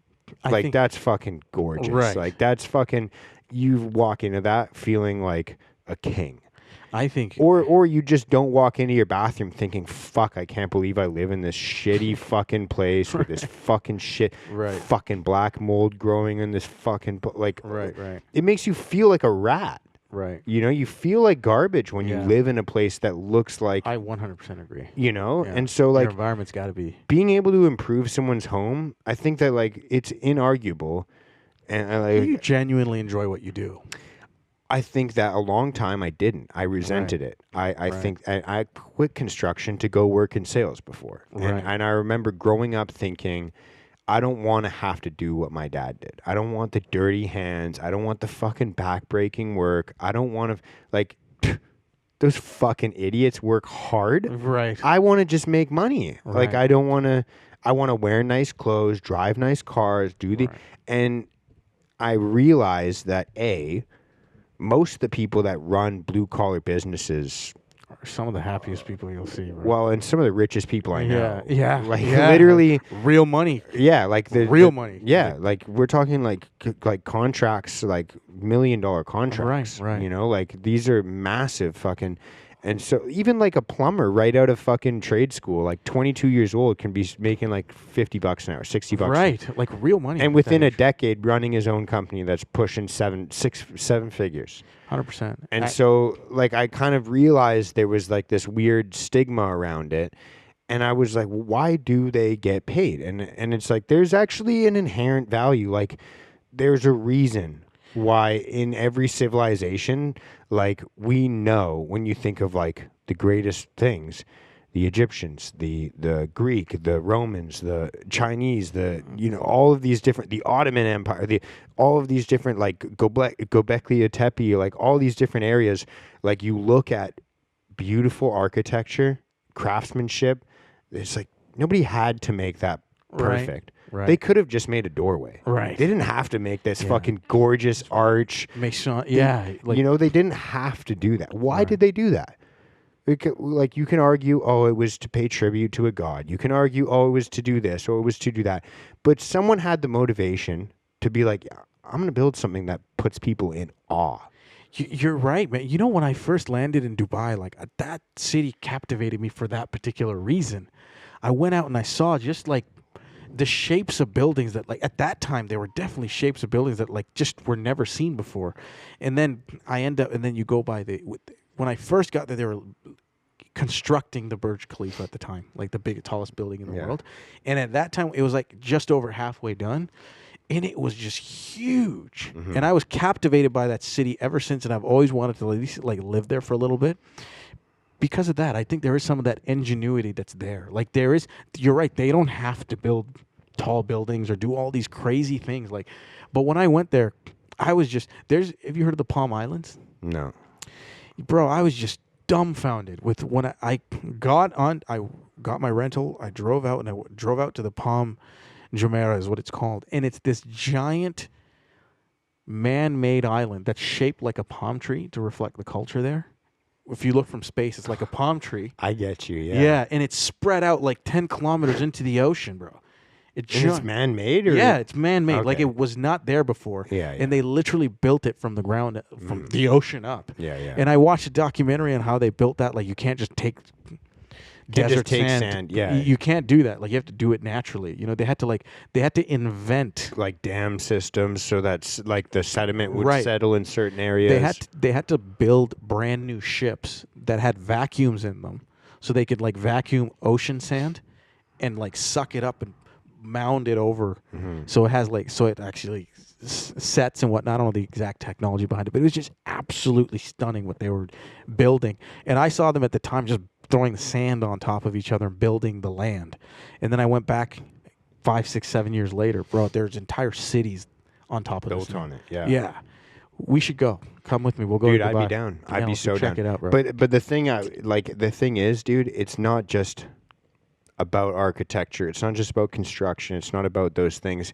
It's also like music. Like, Right. how many times have you heard a song, were you listening to it, and you're like, wait a second, I need to fucking repeat that. Like, that was fucking Sounds so insane. good. That Yeah. was, whether it's Right. like, or you see like a skateboarder or like a guy on a bike do a backflip, and you're like, wait, can I see that fucking again? Like, Right, how did right. you just do that beautiful fucking Right. thing? Like, how did you? Right. That was fucking insane. Right. And it's why like we can watch sports that we don't play Right. and see someone fucking do a dunk and be like, yo, that's Right. sick. Right. Or see someone do something and you're like, It's just- yo. You're just captivated. Yeah, by it. yeah. I think it's just that captivation of the light that's flowing through them. Yeah. You know what I mean? And it's like they're creating something beautiful.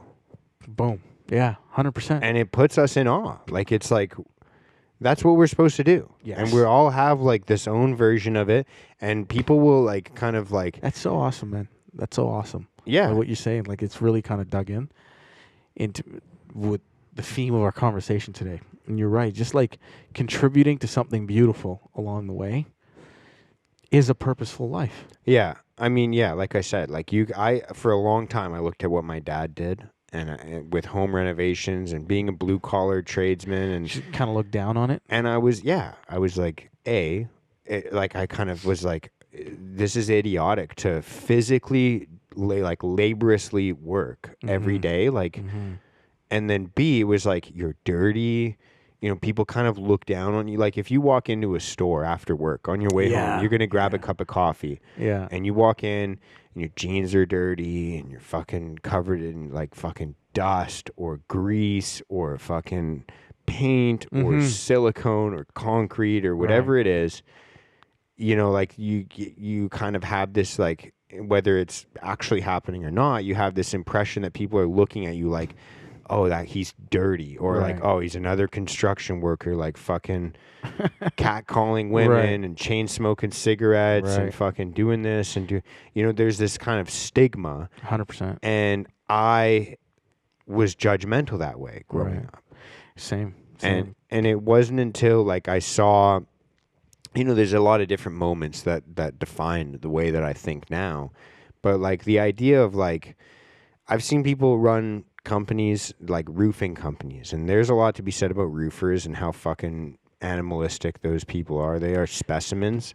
But like, you see someone that runs a roofing company and they've given their friends jobs and they've made, they're doing shit that I don't want to do. Someone's got to do it. Yeah, I'm roofing sucks. terrified of heights. Right. So there's like that aspect of like someone's making a beautiful thing, like a beautiful roof. But there's also like, like no matter what industry this is in, now they're creating jobs. And so that means that man or woman now has an income. And then they can provide not only for themselves, but maybe even for their kid or for their wife or their husband or whatever it is. And it's like, oh no, now not only have I made like my customer's life better, my life better because I got paid, but I made someone else money. And I gave them an opportunity to do something that they feel fulfilled doing. Right. And they feel like, a lot of people in the construction world are there because they kind of feel like A, they're drug addicts and they need to pay for that, or B, they are like, they kind of feel dumb. Like they're the kind of people that are like, I couldn't do the school thing. I couldn't do the office thing. Right.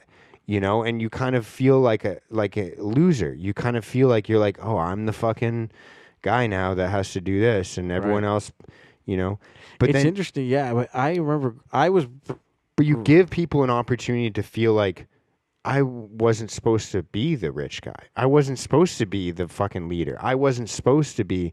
And now you've given them an opportunity to step up. Yes. And like you've kind of, and so ask better of them. and to give them a thing to feel confident about. Like there's this, like I said earlier, like it's like there's this inherent feeling when you've done a good job that it's like you don't need the pat on the back. You're like looking at your work and you're like, this is a beautiful thing. Like this is sick. Right. I fucking, you That's bled it right for there. this. It's like no need for pat on the back. Yeah. That's really where I think when you're really at it, like you kind of found it. Yeah. Because I think we talking about this off camera. Like I was telling you, I've been like after making a music album where I kind of stumbled into it. I don't even know what I'm doing, but I've been after like a year and a half. But just doing that process, I've learned very much a lot of like what you've kind of articulated so well today, which is just getting into this flow of just trying to just create something. I wouldn't say it's trying to create something beautiful, but I noticed like it taught me a lot about myself and life doing this because I'm somebody that really pushes. You know what I mean? I push. I don't really. One of my, I guess, challenges sometimes like I don't know how to quit. I don't know when to quit or like let go because that's a process of life. You can't hold on to everything. Yeah. And I have a hard time letting things go and quitting. But I learned that through this whole process. Don't do a lot of drugs. Because just based off that, I know like a lot of people that have had issues. Like, if you have an issue with quitting, and this is knowing why that- I don't veer in that direction Yeah. at all because I know my personality. Yeah. You know what I mean? I'm like all the way in. Mhm. I'm gonna enjoy it too much. Yeah. But I learned through this process of like trying to like utilize a talent, get better at it, and try to create something. Just be better. I've become better in living because I learned that it really taught me you can't force music. You can't force it. And that's all I ever did in life. Just pushing, forcing, trying to get it across the line. And I've become just a more efficient human being in every aspect of my life. Not only like at first it took about a month and a half, 2 months to find a beat, figure out the lyrics, put it over a melody and make it sound good. Almost took like 3-4 months. Now it's turned into maybe be able to do that within like a session, 1.5 hours, 2 hours. But that all became true because of the, I found when I relaxed and come into like try to allow this correct light through me, much more creative, much more constructive, and you end up making something beautiful. Well, hopefully you try to. But in that process of trying to create something beautiful, you learn a lot about yourself. Like your whole life gets better. You know what I mean? Yeah. I mean, I feel the same way about podcasting. Like when I first started, and even for like up until this point now, I'm literally this week. This is going to be one of the first episodes after like I've kind of changed the structure of it. But after this episode, well, this will be like kind of the I guess premiere or like first kind of episode of the shift. But it's not a big shift. But I would say this, and this is kind of like maybe the last idea I was going to talk about, but yes. Yeah, let's go. We'll wind her down. When I first started my podcast, I kind of felt compelled to just like produce, and there was a lot of principles just based off of the way that my brain is wired that I'm very rigid to, and so some of those things were like consistency is king. Mm-hmm. I have to put out 2 episodes a week, Right? and so I started this podcast obviously because I like having conversations like this, and I like the idea of it. It's something that I consume, and so it's something that I want to give back to as well. Like for people that, anyways, I don't want to go into it. I guess the reason I brought it up is because Get into it. Why not? well, just like I don't want to get into the motivation behind why I started it. I just want to kind of just Why say because it's not relevant to what I'm trying to say. I gotcha.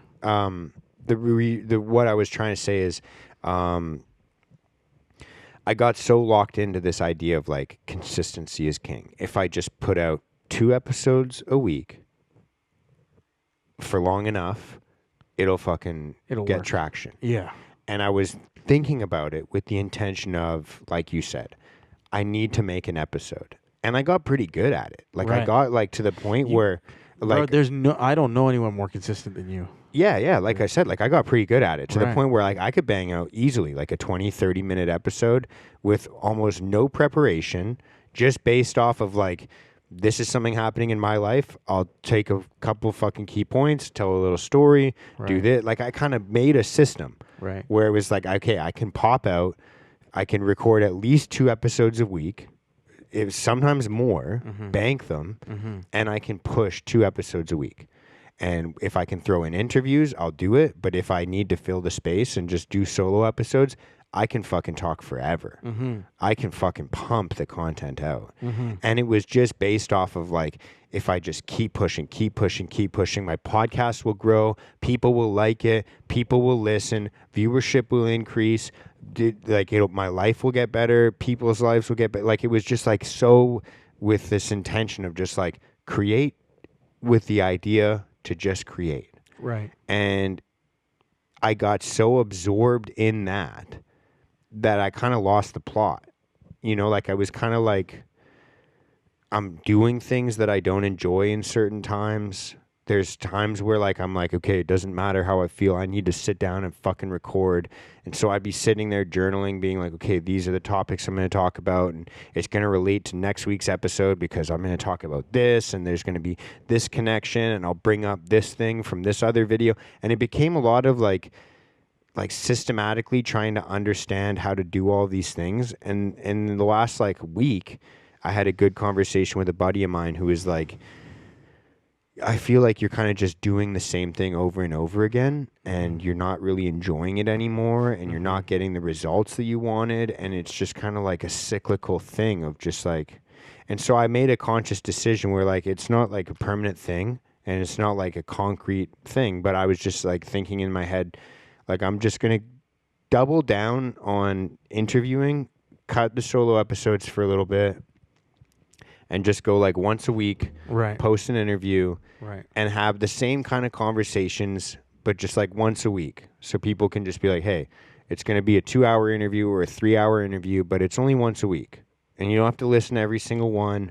They're not all connected. You can just listen to that if you want. Right. And then it's not like a twice a week, 15-minute thing where people are like, oh, I didn't miss this, so I have to listen to that and this.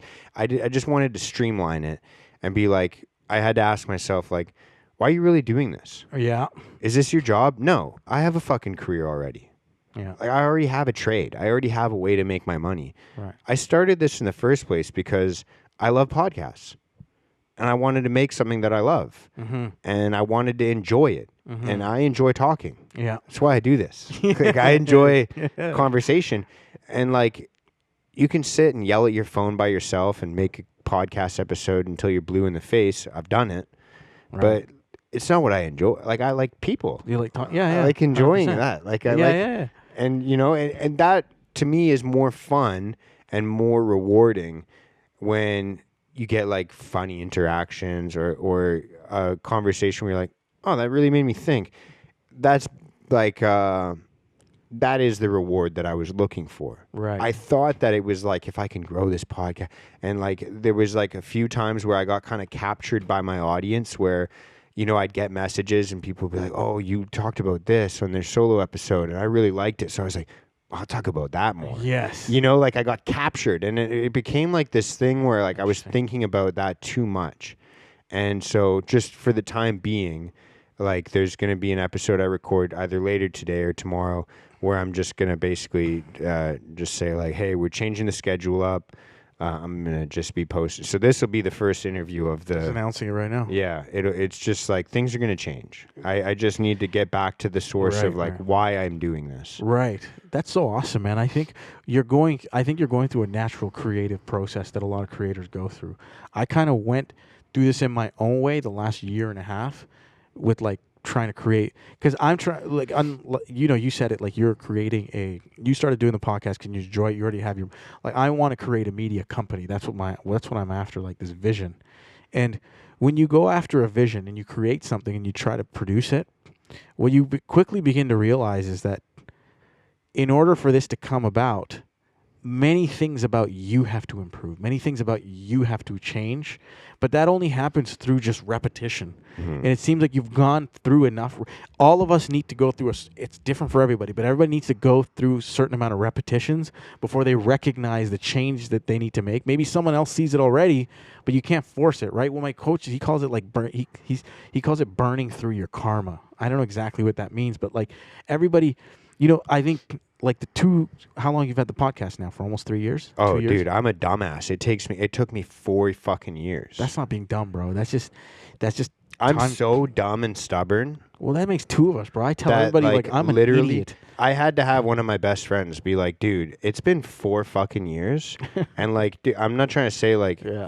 this is how he said it to me, basically. He's like, Right. I'm not trying to say you haven't made progress. I'm not trying to say that what you do is a waste of time.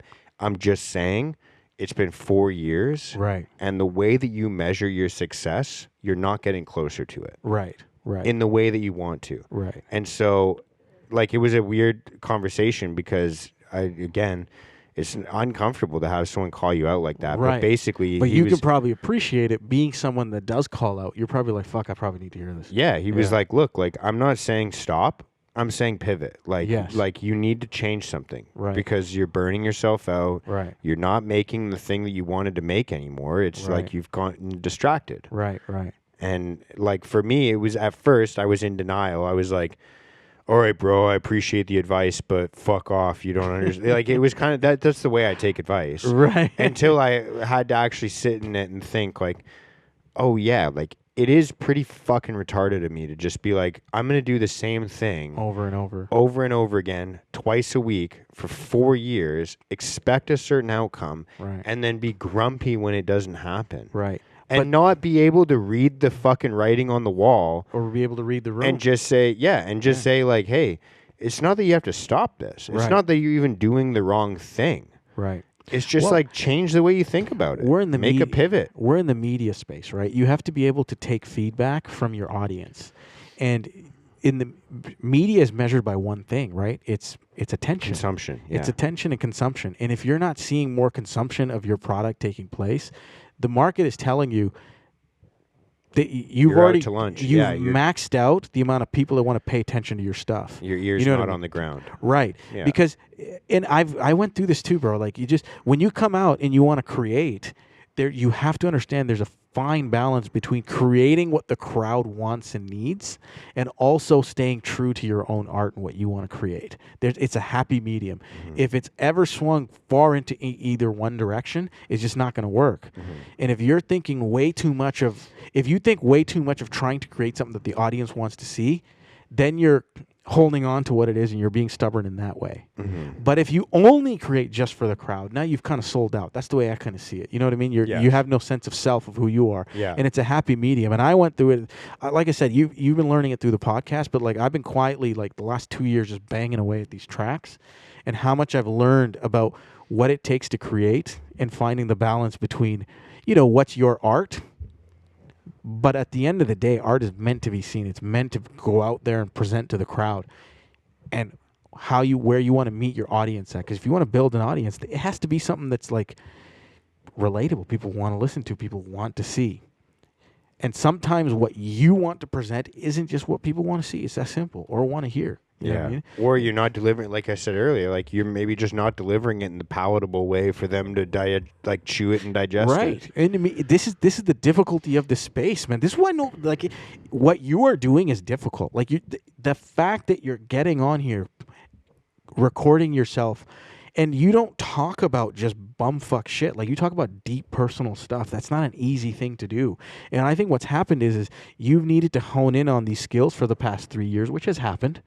You know what I mean? You've learned what you needed to learn. Hence why now I think it's almost divine timing that your buddy shows up and tells you this straight up, because I think God's telling you, okay, you're ready to take it to the next level. That's what needs to happen. Yeah. But you needed to go through this phase of stubbornness where you only create what you create and put it out there to be able to reach this point where you now see, okay, there's this happy medium where I need to elaborate and kind of include my audience a little bit more. Yeah. And that's the media space. It's a hypothesis. You consider what's going out there, you create the method, you throw it out there, and then you take the feedback and adjust. Yeah. That's how it's ought to be. And just revisiting like why I'm doing it. Like, did I start a podcast so I could yell at my phone by myself? Right.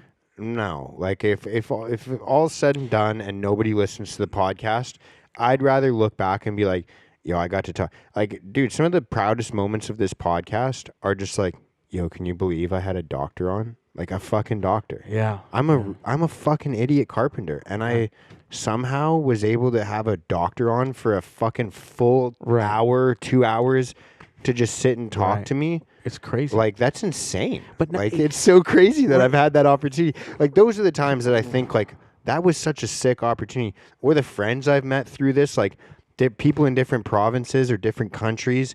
Right. And I'm like, I never would have been able to have a phone call with this person, or like, there's people now where like I can call them and be like, yo, I'm dealing with this. And they're like in another country. And they're like, dude, like, you know, I don't want to look back and be like, oh, well, I yelled at my phone enough that someone DM'd me that their life got better. Right. Like, it's like, I kind of want to just be able to hear different people's opinions and thoughts and have them maybe challenge mine. It's not even just about the audience. I mean, you think about how our friendship that's developed just out of the pod. You know what I mean? Like, I've gotten to know you but not only that, but I remember just coming on your podcast the first time. Like, that honestly was great for me. It was a great thing for me. Like the first, second, third episode that I did, I remember just like how quickly I became comfortable on camera, be able to speak, and I kind of like, it was a great beneficial thing for myself. You're still to this day, from the very first episode that we recorded, is my most viral clip on YouTube. I think that, hey, yo, that's the feedback. Literally, yeah, literally. It's like literally my most viral, my most watched clip was the video of you telling the story of your teacher. That is a great story. Yeah. That is a great story. And it was just like so pure and so fucking funny. Right. And it was just like so on point. And like those are the moments where I'm like, that's so fucking funny and hilarious, and somehow still drives home some sort of like an idea that makes someone laugh, or be like, oh yeah, maybe we shouldn't be prejudiced, or maybe we can laugh at these things, or maybe we, if there's anything that people get from this, is definitely that you should be able to laugh and joke about prejudices and racism and all this nonsense. Yeah, or just anything that's painful in life, you should be able to laugh at. 100%. All right, man. Should we call it a day? Yeah, we're at 3 hours and 5 minutes. Get the fuck out of here, bro. Are you Bro. serious? Yeah, it's 4:40. Holy shit. Yo, this is our for sure the longest It's one. 4:40 right now. Jesus Christ, I did not. I thought we were like 2 hours and we'll cut it. No. Okay. Allahu Akbar, it's finished. It's finished. It's fucking hilarious that we met up at like 7 this morning. And it's 5 don't o'clock. tell Teddy, she might get jealous. Yeah, she will be. But 7? No, I'll play it. all right, everyone that's listening, thank you very much for tuning in. Thanks for having me again, bro. Listen to Everything You Got podcasts, and stay tuned, because maybe you should start dropping this music. I don't want to foreshadow anything that's not going to... Actually, we're going to talk right after this. Okay. Yeah, off camera. All right. We're going to plot, so be ready. All right. If I have any more plugs to add, I'll let you guys know. But on that note, plenty to plug, I will see you. Keep an eye out. The music is... we're going to be shooting music videos throughout the summer and looking for a release date of like fall, September, October. There you go, folks. Yes.